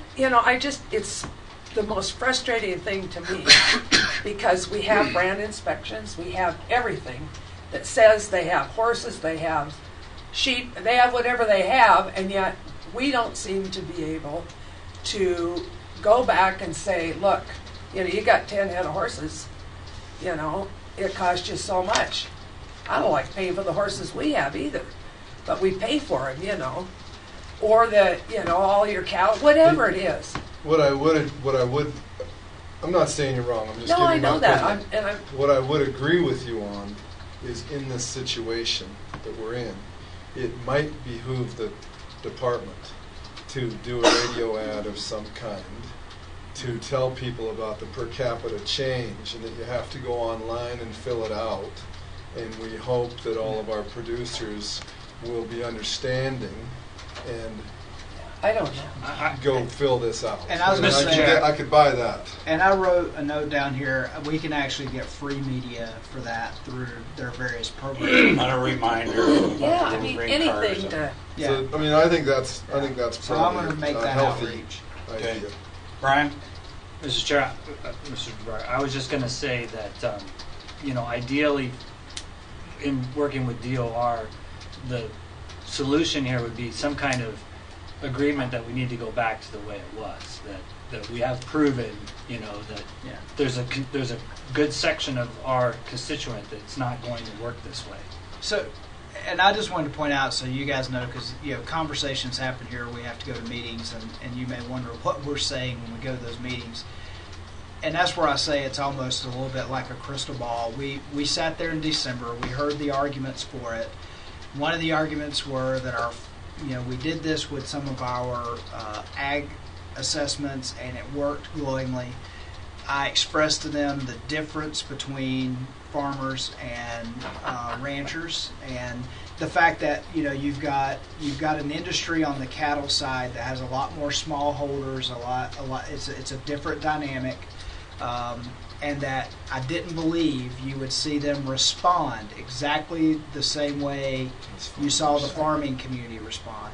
And I think that's playing out because, you're probably going to see, a lot of the smaller folks or who's sitting out there. I was just looking through the numbers. When you look at what's reported this year versus last year, the primary number is cattle. It's like 700,000 head down on cattle. Now, I could also, if I want to extrapolate data and make wild proclamations, I could thank Nina and say that since sheep is up, they must be the most technologically savvy producers that we have in the livestock industry. She say yes. Yeah, because they're ahead of where they were a year ago. Poultry, I think, is eking out sheep. Poultry. But I think what is bearing out is that we have had that conversation of saying, I guess the best way I can put it is the cattle industry is more diverse. It's in a lot of different hands.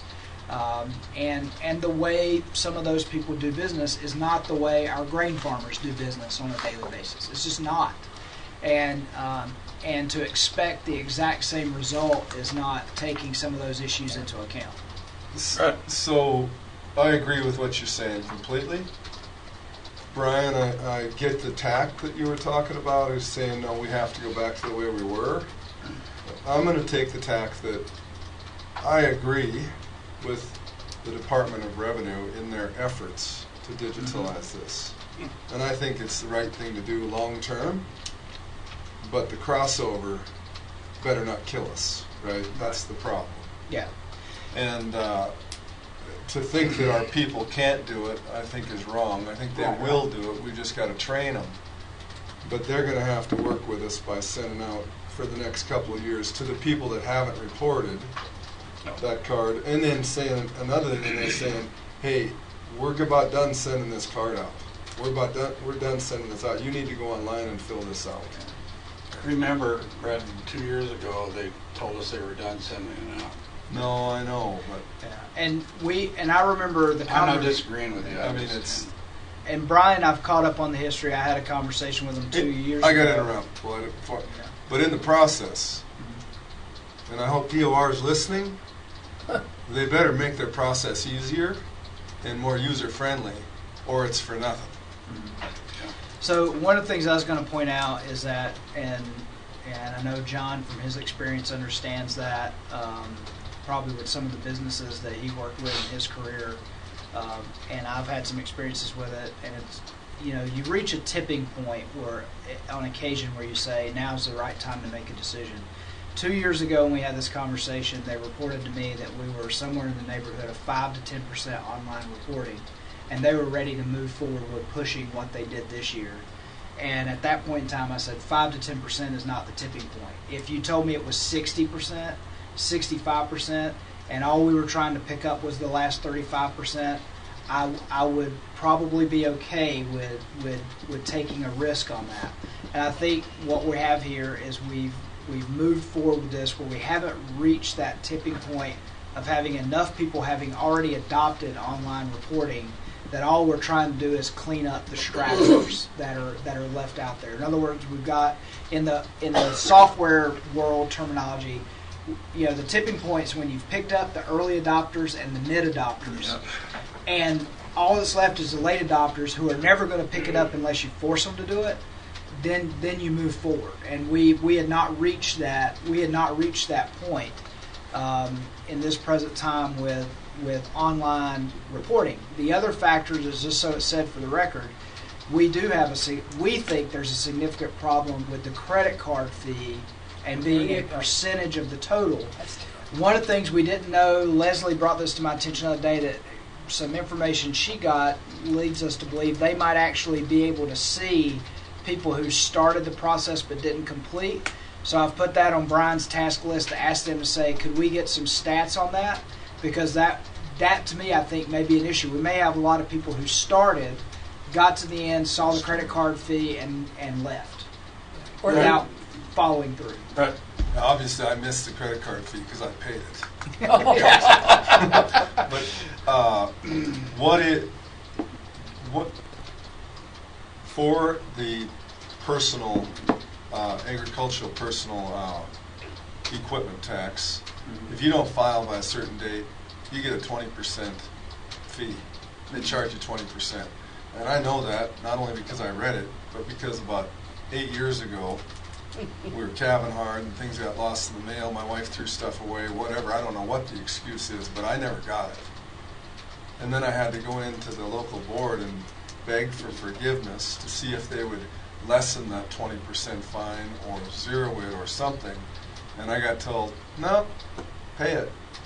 Well, that got my attention. So every year about February 1, I think about my egg reporting form, and I make sure and get it done. Now, I just got mine done online 3 days ago, but that 20% makes a mark. So under per capita, do we have that too if people file late or what? No. Is there an option for something like that? No, I'm not into finding people, but I'm just telling you that got my attention. Yeah. Well, I think there's going to be some open-ended, based on the conversation I've had with the director, certainly there'll be a post-mortem on this, and there'll be room for ideas to say, okay, how can we improve it? How get opened up. But I do think we need to analyze the situation and see if there are other things that have worked, that help us. Because I will agree with Brett and say, as someone who's trying to manage an agency and make it work financially, it is difficult if you've been taking cuts and you're still on the hook for the same obligation. I respect that, and I would say we would want to be partners in helping lower our cost, but we can't lose half of our revenue in the process. That's that goes into, as I'll say around the office here, one of my old bosses who said you have to be open-minded, but not so open that your brain falls out on the floor, and so that's where I put that in that category. Well, I'm glad you're going to make them prove that 400,000. Yeah. And that if they can prove it, and if they are right, we need to be a little careful on how rough we get. Right. Lila? No, I just, I won't go there. Okay, Maya? So you've got people who are not paying their per capita. If they don't pay it, what fine do they get? Do they get slapped on the hand? Do they get nailed? Well, That's what Brett was asking. I know, I'm but not I'm so not sure sure that it's you not they're got not an paying answer. it. I don't have an answer because I don't think it's that they're not paying it. They're not reporting it and not paying it. And I don't know what you're going to do with those people. But if you don't pay your Well, income let's do this. tax, We don't know the answer, so you let's don't pay your ask. state tax. Let's have Brian ask what the penalty is. None of us around here $50, know. isn't it? They took that off. Didn't they take the $50? Yes, I that's think why they did. I complained about it Right. before. There's no penalty They because took they the took penalty that away. off. It's dumped in our lap. Just so we're on the same page, that 20% is if you don't file in time. Right. But if you don't pay your state tax, you get I nailed. got you. Yeah. I want to make sure. I would think I was talking a different situation than what I you're know talking what about. We're both coming to the same spot. But so we're clear, in the Department of Revenue ag reporting, if you don't report by this date, which was March 1, Yeah. it's a 20% fee. Bang. And you're paying it. Okay, so let's ask you to look up the issue of what's the recourse relative to, or penalties, et cetera, relative to failure to report and failure to pay, and whether or not we assess those or not. But I believe that they took that out of their rule because I think we raised that Yep. at the time, and I think I'd have to read it. anyway. I don't think we took any action. Mr. Chair, I'll sure do that. I just, the only 2 cents I'd add to that is they use the word collection in there. They'll send you to collections. And that's, so that's I don't know, all but I just- heard from them. I think just So look at far. look at the global response that are possible. And then we'll know. Okay, other questions for Brian? Go ahead. If they're going to send them to collections, it's my opinion that we don't want the Department of Livestock name anywhere near Right. that. I think All we're that's- going to do is piss off the industry. Yeah. That needs to be Department of Revenue is sending them to collections. The- If that's where it goes, and I'm not yes, sir, positive the that's stigma a good of thing that to do. sounds terrible. It does. Let me We tell don't, you, this department doesn't want anything to do with that. I just remember a proposed rulemaking that I raised not long ago, 6 months ago or something, and I remember them striking out You did. penalties out of their rules. So that's what I'm saying. Check and see what we got, because I don't remember how it turned out. John, Yeah, when we he didn't. came here a year ago, I know. we had a serious discussion with them, and they said, well, we're not going to fine people. Yeah. So we need to check that out. Other questions for Brian? I just have a Comments? comment. You know, the further we've gone away, it used to be we had an assessor.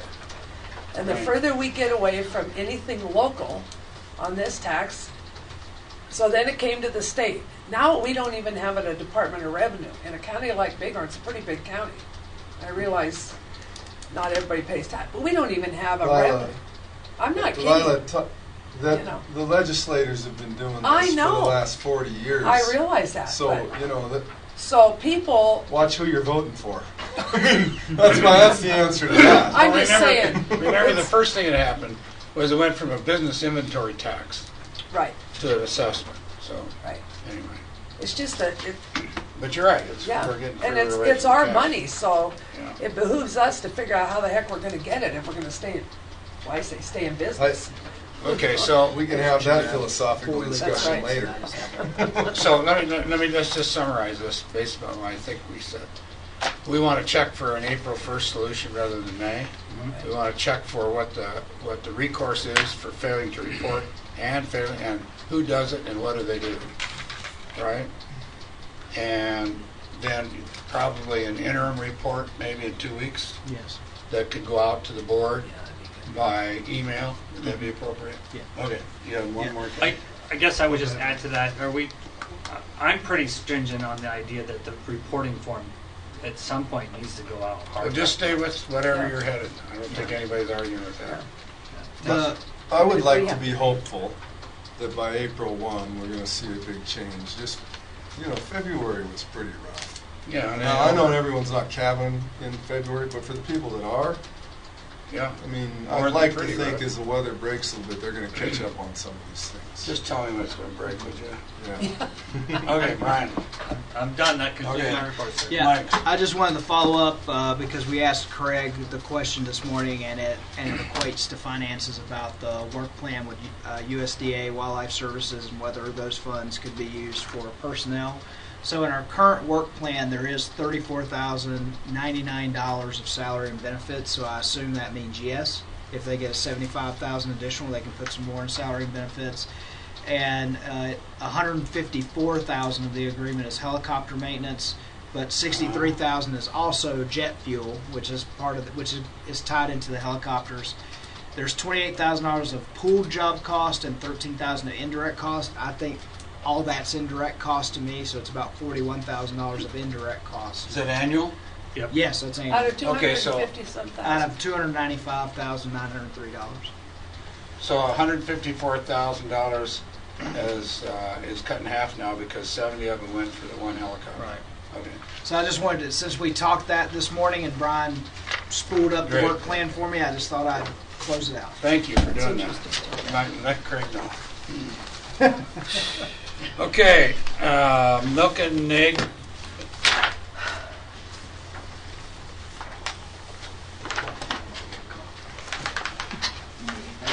No, hammer.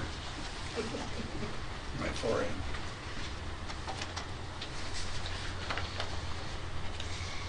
Mr. Chair, members of the committee, or members of the board. I spoke with Dan a couple days ago, and he begged off for coming in because of road conditions. He said that they were getting worse by the day. between Livingston and the drive from Missoula. So I offered to present on his behalf. There were 2 items.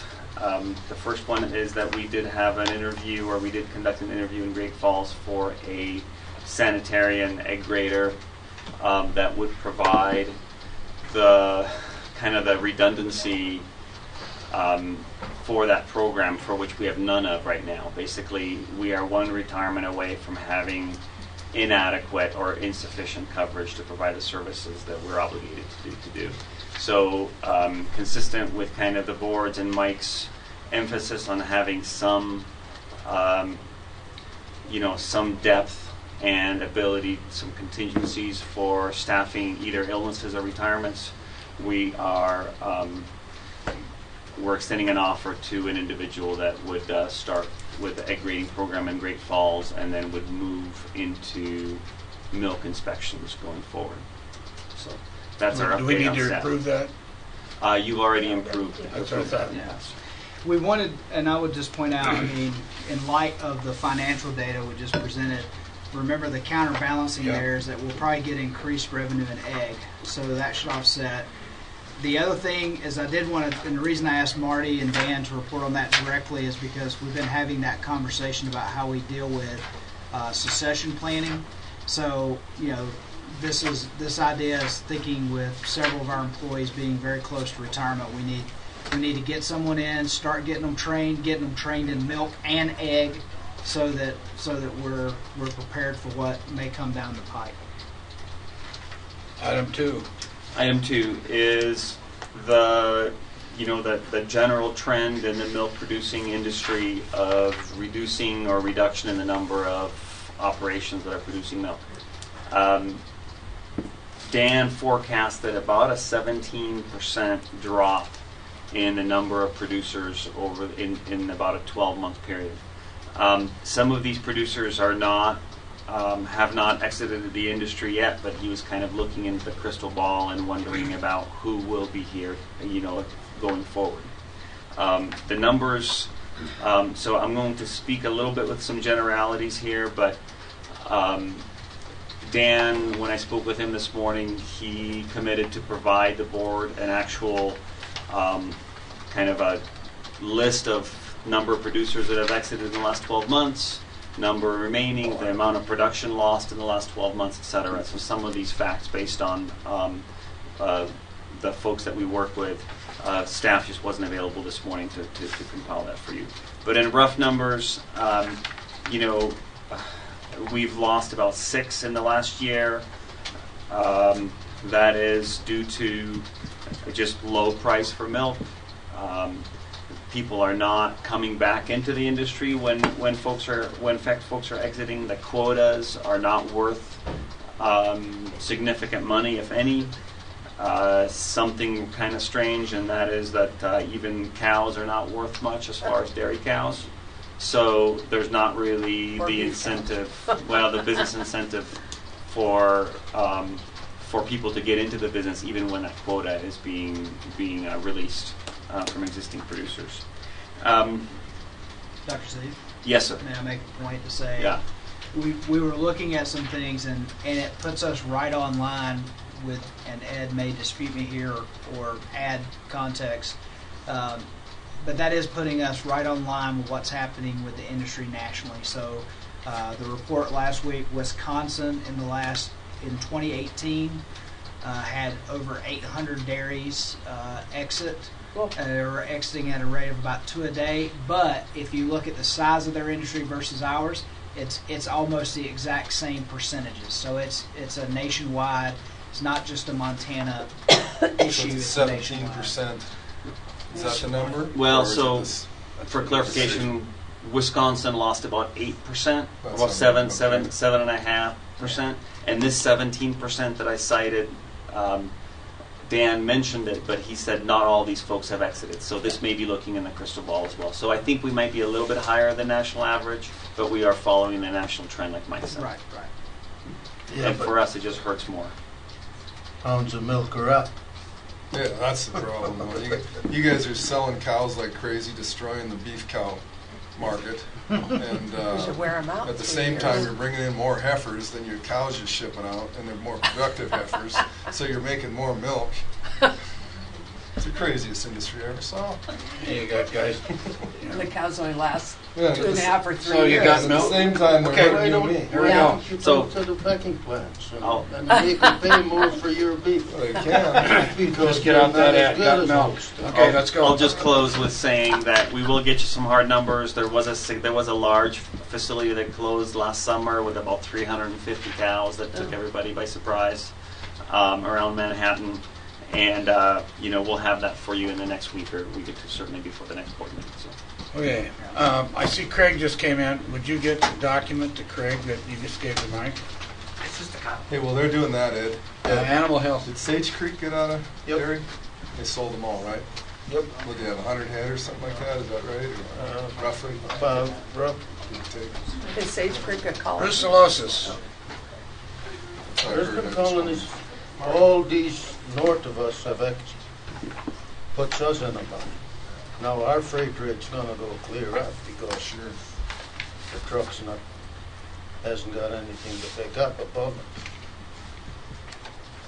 Mr. Chair, members of the board, so I'm just here to talk about the elk, live elk capture study that was performed in 2019. It happened in January. Sorry, I get a little self-conscious. I get the bald spot right around here. It shows up on that camera.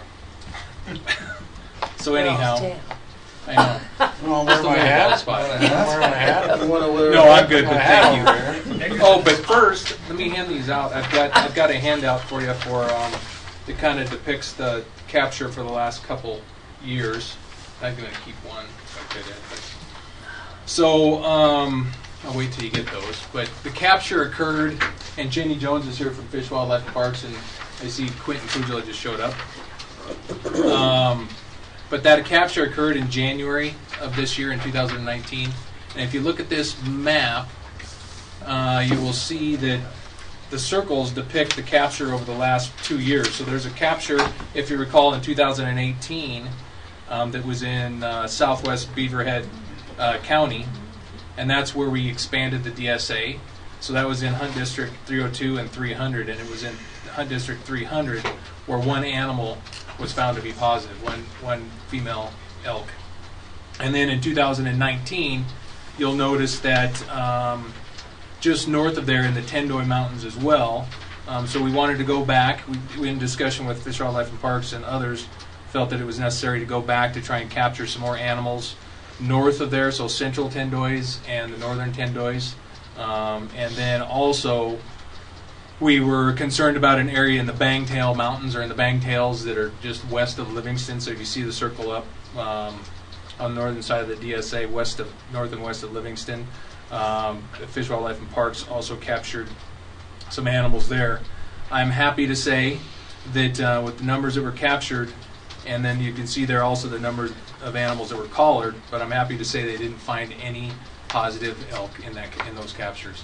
In addition to that, in the Bangtails, near Livingston, you can see there were 7 animals that were sampled from Hunter Harvest. They have a shoulder season in that area that goes through the 15th of February, or went through the 15th of February, and so they were able to gather a few additional samples through hunter surveillance, and so during the risk period, so that was helpful as well. But I guess again, I've got Jenny Jones and Quentin Kujala are here to answer any questions, but I'd be happy to try, and then they can laugh at me as I fail.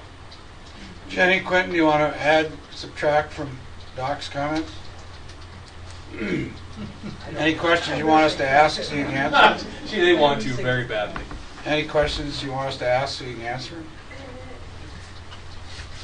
No? So I have a question. Nobody's going to ask. Go ahead. So where are the brucellosis elk that showed up in Wyoming too? I don't know where I read it, where I saw it, but where are they? Where were they? I don't remember. Elk or their herds? They're Pardon? positive cattle herds, or No, they were elk, I Positive think. elk. Positive elk. I don't know where They I came read in it. and then they went back out. recently. I guess I haven't heard any. Wasn't that a bighorn somewhere? Well, Bighorns are, yeah. Huh? I don't know if they found any additional ones from Hunter Harvest in the Bighorns recently. I guess I hadn't heard. No, but she wanted to know where were they recently found. Where, the most recent, whatever you want to call it, Right. found in Wyoming. Bighorn Mountains were the They most were the recent big that I'm ones. aware of. Any new areas, and they call that the brucellosis area of concern. Okay, so, They don't show up on this map. So she said. so, do you, think you might test anything in Montana or collar anything in Montana? And that that's might come out of the bighorns? I mean, thank you. And Mr. Chair, Mrs. Taylor, that is that's in the discussions. There's multiple areas that we have that were under discussion with Fish, Wildlife, and Parks. There's a lot of things that go into deciding where the next capture may be. Yeah. But we have that's an area that's under discussion, certainly, that's in that list of areas that we want to look at for potential captures. Understanding that the Bighorn Mountains in Montana are on tribal property. And so there are also there's some discussions that we're attempting to have with the Crow Agency on their wildlife surveillance, if it exists or where that occurs on tribal ground. So good luck. that's part of, and of course that's part of that discussion as far as ownership, land ownership, permission, private property, public property, all come into that equation as far as where are we going to try to capture next year or in upcoming years. And that's what I was going to say on the Bighorn. So we're talking about sort of the Bighorn Canyon area, because I think you're looking for specificity. Well, I don't know, I'll have to go back and find out. Right. It was a big one. Yeah. I'm just saying, but keep in mind, half the Crow is deeded land, so don't have an escape clause be, well, it's tribal land, because it isn't all tribal land. It might be on the reservation. Right. I just want to make sure you know that. The specific area of concern, though, is under tribal. Right. Yeah, so we would need cooperation with the Crow Agency to go in and do Right. collaring or surveillance or any of that. Yeah. Presently. And when we say that the latest positive elk found in Wyoming was in the Bighorn Mountains, remember that those are, generally speaking, those are hunter harvest positives that they're finding, and oftentimes in the fall. So their locations in the spring are not well known, and I guess you're aware of that, obviously. Right, yeah. That said, the last that I'm aware of was actually 2015 or 16 that they found a hunter harvest. So if there's some that happened very I'll recently, have to find out where I read it. then I'll look into that, and I can Okay. certainly make some phone calls. Yeah, I just was curious, I don't want to be another DSA, I don't want an expansion, I don't want anything, but I don't want to put blinders on either. No, and that's But, where you Fish, know, Wildlife, that- Parks has been so helpful Yeah. in finding these areas where we need to get cattle under surveillance if we do find some positive animals. So. All right, thank you. So is there any geographic areas that you want to call our elk to prove that DSA doesn't need to be expanded? That's a good way to Did I get that right, Doc? Yeah. Sound like a backwards one. And again, I think the big thing, like I said, is that there are areas, we have multiple locations that we are still in discussion on what might be the most concerning area to try and start that conversation with landowners, producers, Fish, Wildlife, and Parks, and all of us together to attempt a capture there if we think it's of enough concern. And so those discussions, honestly, are just starting, and with legislature in session and a number of Fish, Wildlife, and Parks individuals that are necessary to that conversation out there on other captures for other animals, or out there doing, they can't come in for that conversation. So we plan to have that, and we normally have that in April, May, I believe. Yeah. And so that's generally when we have that conversation and start that process of getting ready for a capture in January, February the following year. So the question was raised earlier by somebody relative to the annual, there's an annual payment, but the question of the annual renewal of our agreement, when is that? Nobody knew. So we knew it was annual payment, we didn't know. Right, so that's part of the discussion. So is that like June, July? That, yeah, it's November? generally in March and April. Right, it's happening right now. It's happening. Okay, so it'll come up probably the next board meeting. No? Well, you look at me like that. That we The have. question was asked, when is it renewed? And if you're saying it's like April, then I would say, I'm assuming you'd tell us.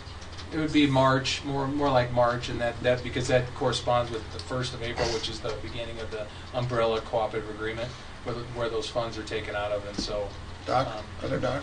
So we have just received the federal government shutdown had delayed the process, but we have just received our guidance document from USDA that has the cooperative agreements guidance for the federal fiscal year 2019 agreements. So we are in the process of going through that guidance document, writing our work plan for next year to meet those objectives and developing that budget. That budget that we submit to USDA is not historically something that we've brought before the board for approval. What about the agreement? Because it's come here before, I know, because people ask what was in it. I don't know that we've put the work plan before the board either, to be honest with you. It's a relatively prescriptive process when we get the guidance document from them as far as what the objectives are and what we can do with that money, and so we followed that formula and then just turned it back to them. We're happy to share a copy of that if the board would like to see it. Does that answer your question, Lila? Yeah. So the answer is? We're not going to see it. Well, no, but she said she would Yeah, we provide can it look if you want at to see it. it. Yeah, I was just curious. I just, you hear where money goes, you'd kind of like to know what you get for it and how it works. Okay. Anything else on brucellosis? FWP, anything? Thank you. That's it. Dinah? Ask a quick question of Fish and Game. When you're catching these elk to check for brucellosis, do you take nasal swabs and check for pneumonia? Typically, we haven't in the past. Would you identify yourself, please, for the Also, record? Jenny Jones, Fish, Wildlife, and Parks.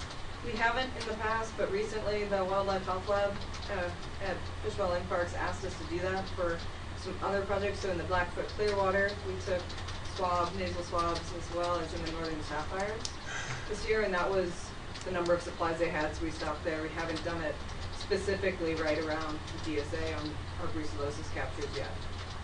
What is it? Pneumonia.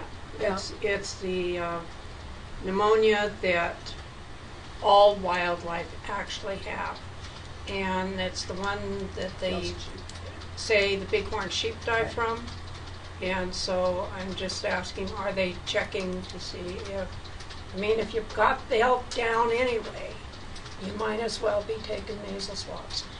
And it was some people are curious if that's a potential for how it's being spread among bighorn sheep, is that the elk, while they're not impacted by it, might be just host carriers. Oh. Okay, proposed changes to Administrative Rule 323104.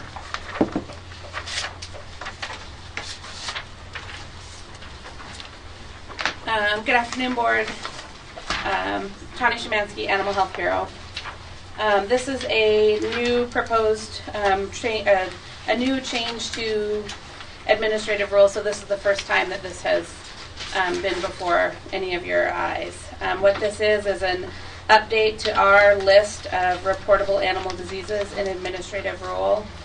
Dr. Forsyth worked on this for us to give us ultimately these recommendations as far as diseases that we need to add to the list or ones that are no longer relevant to be on the list. Let me interrupt you a second. Thank you both for being here. Yeah, Appreciate it. Opportunity and for the collaboration. I'm sure you enjoyed getting out in the outdoors. Yeah. Thanks again. Excuse me. No problem.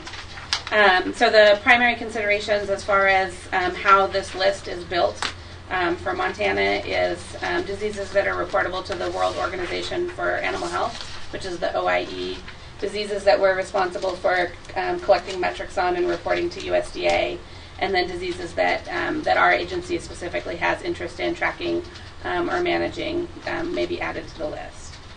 So it's several pages of a list of disease. If there is an underlined disease, that is something that is being added to administrative rule. And then anything that has a strike through are diseases that we are no longer considering to be reportable in Montana. So if you had specific questions about any of the additions or subtractions, we would be happy to try and field them for you. There's an extensive list of diseases, so we've kind of tried to distribute the knowledge between all of us. So, Dr. Szymanski, just for clarity, unless the chair doesn't want to take the time to do that, would you go through the underlined strike-throughs real quick? So that we've talked about them all, at least, whether they have questions or not? Yeah, absolutely.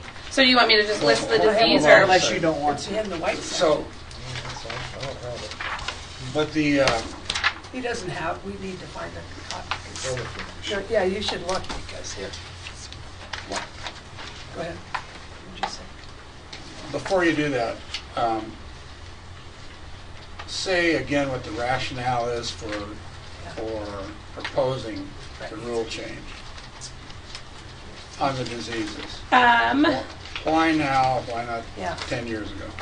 So, Mr. Chair, And that may this is answer the question that Mike just raised. sure. This is something that has been a little bit in the works for many years. USDA has been working on what they call a national list of reportable animal diseases, and LRAD, I think is how it's pronounced.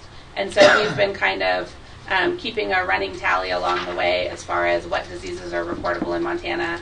Additionally, there have been some recent detections of disease in the United States or disease-causing or vectors capable of spreading disease, as well as some diseases that have come off of the list. And so just with Dr. Forsyth being on staff now and having some additional resources, it was something that had been out there for quite a while, and she just was able to tackle it and get it before you. So you're conforming our rule to the required rule of USDA? Correct. Many of these... Regardless of the disease? Correct. There's no exceptions to that? I believe that we went by the lists that Anna built as far as the OIE and USDA lists, even though some of us, I think, even gave us pause.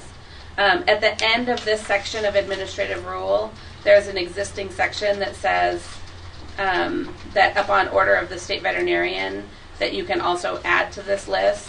So some of these diseases have been reportable in the state of Montana for some time now, and we're just making it formal by adding them to administrative rule. But they've previously been on our list of reportable diseases. Okay, then when you went through the list and you had issues, are there any diseases that you would like to add or re-add that aren't now on the list you just proposed? Any diseases that we would add to this that are not on it? Well, no. you said there's some of them you went through and you had a hiccup over them. Is there... So when, like I said, if you Dr. had one, Forsyth we would... did the meat of the work on this, and she broke down the diseases into 3 lists. Diseases that were on the OIE list that were not on ours, diseases that were on the NARS list that weren't on ours, some of our diseases that weren't on either list. So those we were comfortable with taking off. I think we were all unanimous on taking those off. On some of the diseases that were NARS reportable that weren't currently on our list, there was a fair bit of discussion as far as should they be included on ours. Melioidosis is one example. That is something that lives in the soil in tropical areas. And initially our inclination had been to leave that disease off the list. But we decided that, looking at other states, looking at what other entities had done, it was reportable in those jurisdictions. And so because it's something that we're responsible for reporting, we put it on the list. Okay, great. Anything else? So I think that... Yeah, I'll just add that this is probably something that we'll come to you on an annual basis with. Because then it's something that we probably should have done earlier, but we just had so many other rules that were queued up. But ultimately, we've been in a situation, such as PED or others, where something wasn't reportable and we wanted it to be, and that's kind of accumulated as emerging diseases have come forward. And so this is kind of our first shot at coming back and saying, okay, this is our list, this is what we think should be taken off, this is what we think should be added. So that's kind of that's what kind of brought this effort forward. Okay, then is there any cost impact of adding diseases on to the list that weren't on there before? Not that we're able to assess. Okay. No. Wow. So first question, why would lepto, unless it's gone away in any place but ours, because we vaccinate for lepto all the time and we've had lepto, why would you take it off a list? I mean, it seems odd to me to satisfy a world organization and to satisfy USDA that why we would take something off that we know we still have. And the only reason I know that's because we've had it. So, Mr. Chair, Mrs. Taylor, leptospirosis is something that is relatively widely distributed across the state of Montana. Yep. Historically, the reason that it was on our reportable disease list is because it's zoonotic. So when it is reported to our agency currently, our office doesn't take any action on it other than to coordinate with public health to make sure that public health entities are aware that there was a diagnosis of lepto in cattle in central Montana or in a dog at a veterinary clinic down in, Butte-Silverville County, and that their local entities are familiar with the disease, are familiar with messaging, and can be ready to respond to that. There are several zoonotic diseases that we don't take any management actions on because of their prevalence in the livestock industry that are coming off of the list, with the understanding that we have talked to the diagnostic lab, and the diagnostic lab will report positives to the public health entity and thus take us out of that equation. That's a long answer. I didn't understand it. Yeah, I'm not. I get it. But. So the other challenge is that leptospirosis is a disease that's very difficult to actually confirm because there are titers in animals very commonly throughout Montana because they get vaccinated, and there's different reactions to different serobars. There's at least 11 or so that we look for on a regular basis. And so getting a confirmation of leptospirosis or getting a positive test on leptospirosis doesn't necessarily mean that that animal's positive, and it could be a vaccine titer and those kinds of things. So it's basically an uncertainty about what to do with a positive. It's the fact that the disease is found throughout the state of Montana and livestock and really the country, and it's the fact that when we do have a confirmed case and a concern for public health, we coordinate with those folks anyway. I mean, those would be my three as concise as possible answers for why we're taking that off. So it's extremely prevalent anyway. Correct. Producers Difficult to probably confirm. are or should be vaccinating for it. Correct. So let me ask it this way. Is there, just because you've taken it off the list, does it change your response to a disease found that you've taken off the list? No. So you would still respond the same way to lepto if it comes about. You're just not having to report it the same fashion, same way. All right, okay. Now, would the board like to go through the list? Most of them are too big of words to understand. So what is listeriosis or whatever that is? What is that? The next one on the top of the page that you took off. I have my cheat sheet. You'll have to forgive me here.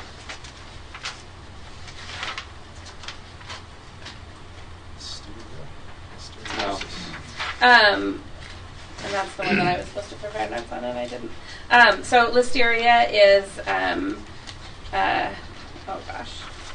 Well, listeria is what they got on the cruise ship, right? When they all got sick and some died. That's what I know listeria as. I don't know. I'm just saying I think it's interesting when you take something off that we still have and add something on that we're never going to have. But I guess that's why you're the vet and I'm not. But.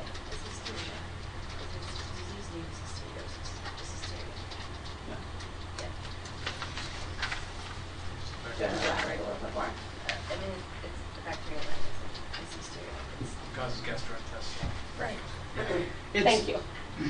And it's zoonotic. And It is it's an zoonotic. issue in the food safety world. It creates foodborne illness. But I would assume it's coming off this list because it's sort of naturally occurring in the animal environment, right? There's not need to be reporting. Correct. Listeria, Campylobacter, coccidiosis, Yeah. Cryptosporidium, all of those are things that can cause severe GI illness in humans, but are relatively ubiquitous or present universally in livestock species, so not something that we take action on. listeria will be found in milk plants that are. Right. I And know I would what it is, I'm actually, just curious. and I'd actually say when it comes to things like, and sorry, I'm giving a non-vet perspective here, which is dangerous, but when it comes to things like listeria and reporting that in the animal environment, it goes back to an issue Dr. Zalewski and I have worked on quite a bit in regards to USDA and FDA wanting to do farm-level sampling for these bacterial organisms, and the fact that the presence of these bacterial organisms in a livestock population is not surprising, but it can be misread as a linkage to the foodborne outbreak, which the foodborne outbreak is actually because people haven't prepared food properly or things weren't packaged and processed properly, because these things happen at the farm. So actually having a lot of reports of this at the farm level actually can help people point fingers at the producer that's not really the producer's fault. The same thing can happen with E. coli, right? We know we're going to find E. coli as a bacterial organism on livestock operations. The job of our food safety system is to make sure, and instructions for food handling is to make sure that E. coli doesn't infect people when they're actually consuming product from those animals. Do we need a motion to accept this, or what do we got to do? It's our obligation to pass a motion to order for them to publish. It is our obligation, you said, or Yes, what's our? yes. I'll make a motion that we tell them Proceed to forward and proceed publish forward. it. Thank you, and publish it. Is there a second? I'll second. It's been moved and seconded that the proposed changes to Administrative Rule 32.3.104 just discussed be published for rule change. Further discussion? Diana? I'm not going to vote for it until I have time to go through it.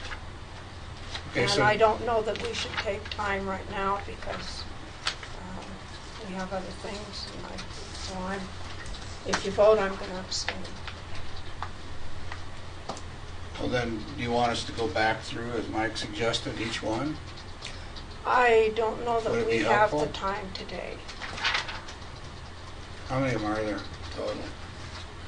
Do you know what the total is for changes? Are there 2 or 6,000? There's probably around maybe 30. Looks like 25. 30?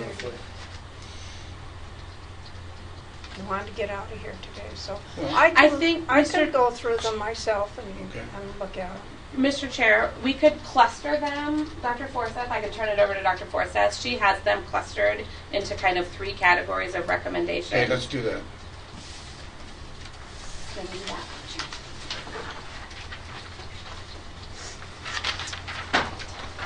Mr. Chair, members of the board, and of course that. So as Tony had mentioned, I divided the diseases that we were considering taking on or off into a few different categories. So the first category were diseases that were not found on the OIE, World Organization for Animal Health, the NARS, which is our USDA National Animal Health Reporting System, or in ARM, or in our rule. So those diseases included swine ear syphilis, atrophic rhinitis, which is another swine disease, cattle tick fever, and I'll just let you stop me if you have questions about a specific one, if that's an all right way to do it. B. canis, which is brucellosis in dogs, swine influenza, Campylobacter, Cryptosporidium, bovine cystocirrhosis, dermatophilus, epizootic lymphangitis, horse mange, horse pox, Potomac horse fever, ovine pulmonary adenomatosis, and duck viral hepatitis. Okay, these were originally on our list, but No. nowhere found No. in the other 3. No? Correct. Okay. So these were So on. these are taken off because they were not found. They were not in ARM, they were not on OIE's reportable disease list, and they were not on NARS reportable disease Okay, list. any questions on those? Go ahead. Why were they put on any listed in the first place? And I might have to defer because that was before my time. This is a list that I think that predates both Dr. Zalewski and I's President's care. I think that's the reason why we're here before you today. Yeah. Don't know. We don't know why. I think the short answer is we don't know why it was what the rationale was for putting them on there. Perhaps those were diseases of concern at the time that this rule was last updated. But what we're telling you right now is that we don't see that the continued listing of those diseases is appropriate based on the other the reference lists that are around or the disease risks that we see to Montana livestock and animals. Maya? Are any of these diseases reported to you at this time? Of that list that was coming off of them, Yes. I'm just going to step up and look over Anna's shoulder really quick. I apologize. B. canis. B. canis is occasionally reported to our office. Brucellosis in dogs? Brucellosis in dogs. Yeah, we had one of those in Madison, I think. Correct. And Potomac horse fever has been reported. And that's it. That I'm aware of in the last 6 years. And what is their relationship as a zoonotic disease to people? How important is it for the public to know if such a thing is around? What I'm getting at is, are we taking something off a list that is of a public health concern, even if it's fairly minor? Mr. Chair, Mrs. Bacchus, no, I don't believe so. B. canis is a disease that the zoonotic implications of it are not fully understood at this point in time. Generally speaking, we, and this is not coming off the list, this is moving to a different, it's moving to a different category on the list from where it's currently located. So it would still be reported to our office. The most common means by which B. canis is reported to our office is a pet that has been adopted through a shelter that has already been neutered. And so their ability to transmit it is extremely limited, and we do messaging directly to the family that's involved with that pet. Whereas if we had Brucella canis that was diagnosed in a breeding operation, so in a sexually intact female dog, that might be something that the department would take a different approach to, because she has a greater capacity to spread that disease when she produces additional litters. And Mr. Chair, Ms. Bacchus, I would also add again that any zoonotic disease that is removed off of our list, so any zoonotic disease that we are no longer requiring to hear about, will be reported to Department of Public Health if it's diagnosed in an animal at our diagnostic laboratory. And then they would contact you? Not necessarily. Again, it's the zoonotic component that we feel is more of a concern, and so that's why Department of Public Health is being contacted directly. And again, it's taking us out of the equation because it's coming off of our list. It's not something that we feel we need to be notified about, but it might still be of concern from a zoonotic standpoint, which is why Department of Public Health is still involved. So you just said something about horse mange that you took off. Well, it isn't on here anywhere that I can see where it's been crossed off, unless it's a name I don't get. It should be just listed as horse mange. I mean, you went through that list and I was trying to follow. Sorry. And I was having a little trouble keeping up with it, but unless I don't know what it's... I might add that, Ms. Taylor, the diseases on the list that I'm speaking to are not all in arm. Okay. So you will not see all Hold of on these here. diseases. Mr. Chair, I'm so sorry that this is becoming very confusing. Yes. The Department of Livestock has maintained a list of reportable diseases that is external facing to the public. We give this to all of our veterinarians. It's on our website.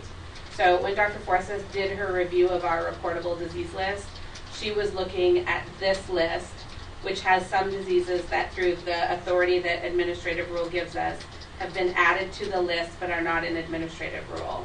So horse mange was one of those. So it's coming off the reportable disease list but does not need to be reconciled in administrative rule because it was never there.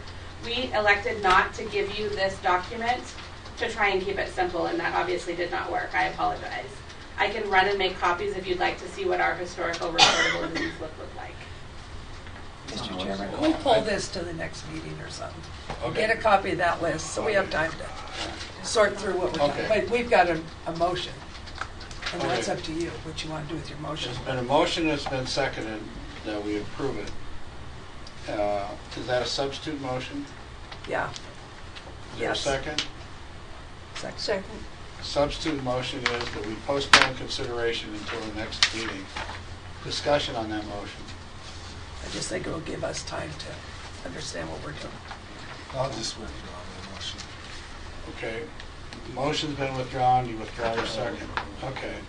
So put it on the agenda for the next meeting. You withdraw your substitute motion then? Yeah, yes. Okay. And Thanks. you- Okay, next meeting. Well, and can we have that list we're not supposed to have? That one, yeah, Yeah. that one. Or not supposed to, you didn't give us, I didn't. Okay. give that. Thank you. All right, do we need a break or are we? No, we're Okay. I could use a break. Okay, let's take a 10-minute break. Okay, Brands. Leslie. Good afternoon, Leslie Doley, Brands Enforcement. I have 2 items on the agenda. Which one's first? Okay.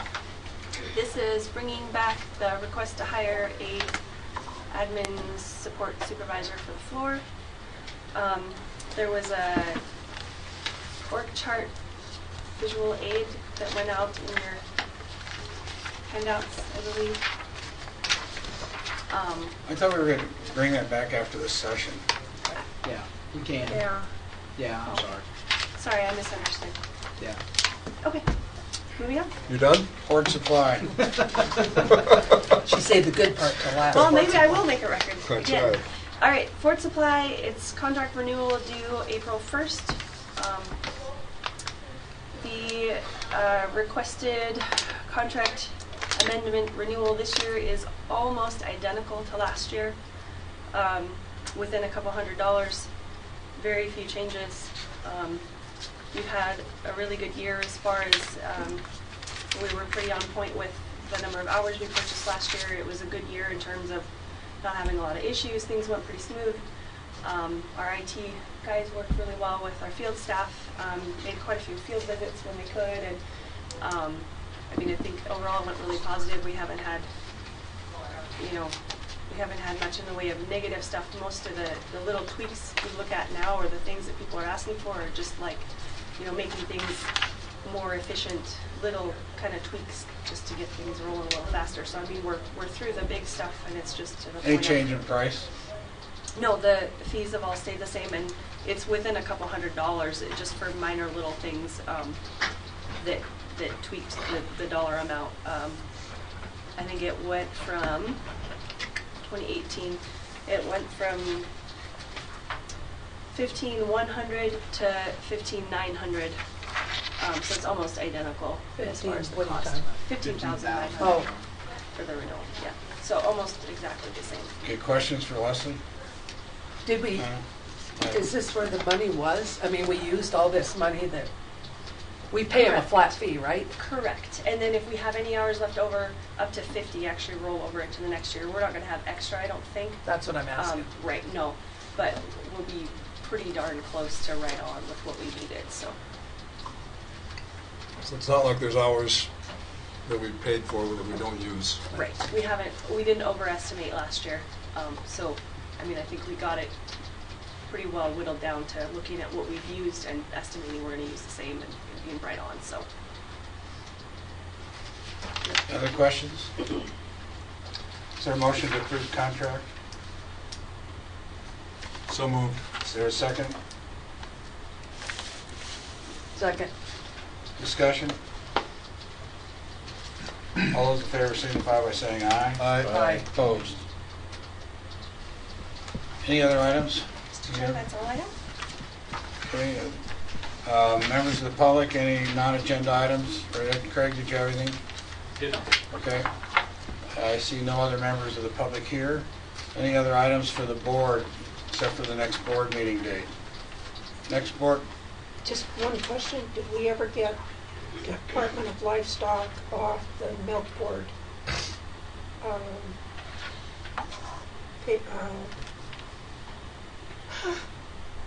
It came and went. It's late in the day. They're You know, when they send a letter.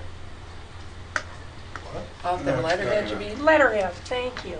I lost it. Department of Livestock off the Department of Milks. The Milk Control Board's letterhead has us included in some of the rules and stuff, and we had talked about that a couple of meetings ago.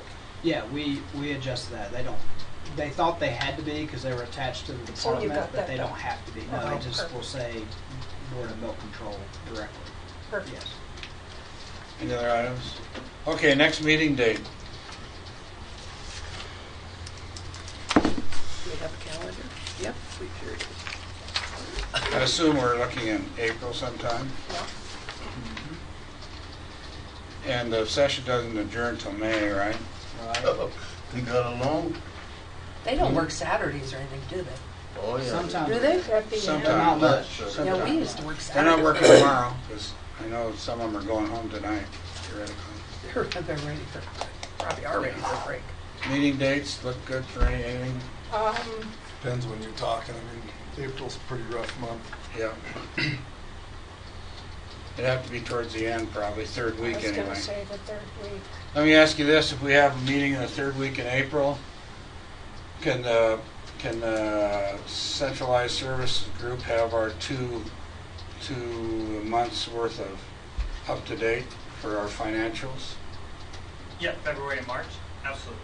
Yes. Or I think he means March. I've and been April. talking about March and, It'd be no, February and March, we just did January today. February and March. February, March. With a projection of where we're coming in. That will be there automatically. Yeah. Okay. Why do we want to wait late? Well, I guess we can do that. Because some of When's us Easter? are calving and lambing. When's Easter? I'll tell you what date we should Easter's have the it. I'll tell you. 21st. Good Friday. Probably. Easter's the 21st. Good Friday is the 19th. Easter is the Oh, 21st, just okay. like she said. It's way late this year. Of April? I can't make a promise for anything in April, Yeah, we know. all other than I'll try. So do you want Mike to take a look at dates in that following week and see whether that, Is the 18th too early? 8, The day before Good Friday? for financials? For me. I'll point out that the last week of April is IBMP, so Dr. Slewski and I have to be there. And Montana Meat Processors is also on that Friday the 26th, and so one of us will, either Dr. Slewski or I, have to be there. How about the 18th? It's been asked. Oh, I don't care, it just, Nina? No? I'm in the lambing camp. Okay, how about the next week? Next week's Easter. Well, week after. 21st is no, Easter. you're done with Easter, The the 8th, If it's 21st. the 18th, that weekend is Easter. like the 22nd. The 22nd, 23rd. 22nd, I'm trying to figure out a way to go to Missoula for Easter and come and have a meeting and all the Well, same. then we place. could, 22nd? I got 3 days of holidays when? after Easter. Oh, after Easter. After Easter, so. I don't care then, doesn't matter. It, you know, I'll make it work if it, but after Easter Sunday, we've got 3 days of holiday. Just set a date. Just set a date and we'll try Let the to make chips it. fall. Look Just- around at the 22nd, 23rd before your IBMP meeting and see. Yeah, 22nd, 23rd, then that week's kind of. And you also might by then have 2 new board members, so you need to think about that. What day is your IBP? 25th. Take a look at the 22nd, 23rd, Yeah, that'd be fine. for the moment anyway. I won't be available the 23rd, not that necessarily matters, but You won't be available the 23rd, 24th or 25th. but how about the 22nd? Yes. What day of the week is that, Tuesday? Monday. Monday. That's actually Easter Monday. It doesn't matter to me. Which? Easter's on Oh, 21st. Easter. See, we don't, I didn't know if anybody I'm cares sorry. about that. Well, It's not a day off for us. You'll be out. oh, I won't make it for You you won't be. We don't get any holidays at Easter in the state. So most Well, of- seeing as how it's almost 7 weeks from now, that's a long time. why don't we ask Mike to take a look at the calendar and see what's and who's available when down the road a piece. Yeah, don't wait too long. Obviously, though. we can't set it Don't- now. yeah. Don't wait too long to do that. By we- then, we should have something back from revenue. Well, we'll do an interim report to you on that. Yeah, so, please. Yeah. Well, revenue they'll have to work on before that. The only other option is to have another meeting at the end of March. Either that, yeah, or the first week in April, like we did today, right? But that doesn't help us much with the other financial fees probably. Well, and You're Brett, right. Brett wouldn't be here, you have your wholesale, right? April 1st. Well, let's Six. just play it by ear and then everybody's good Yeah, with just that. don't wait till 2 days before you want to have a Yeah, meeting no, to tell us, no. please. We'll have to, in a week or so, Yeah. in 2 weeks, try to figure it out. Is there anything else? Is there a motion to adjourn? Oh, so moved. Is there a second? Second. All in favor, say aye. Aye. Aye. Opposed? Thank you, John, for doing that.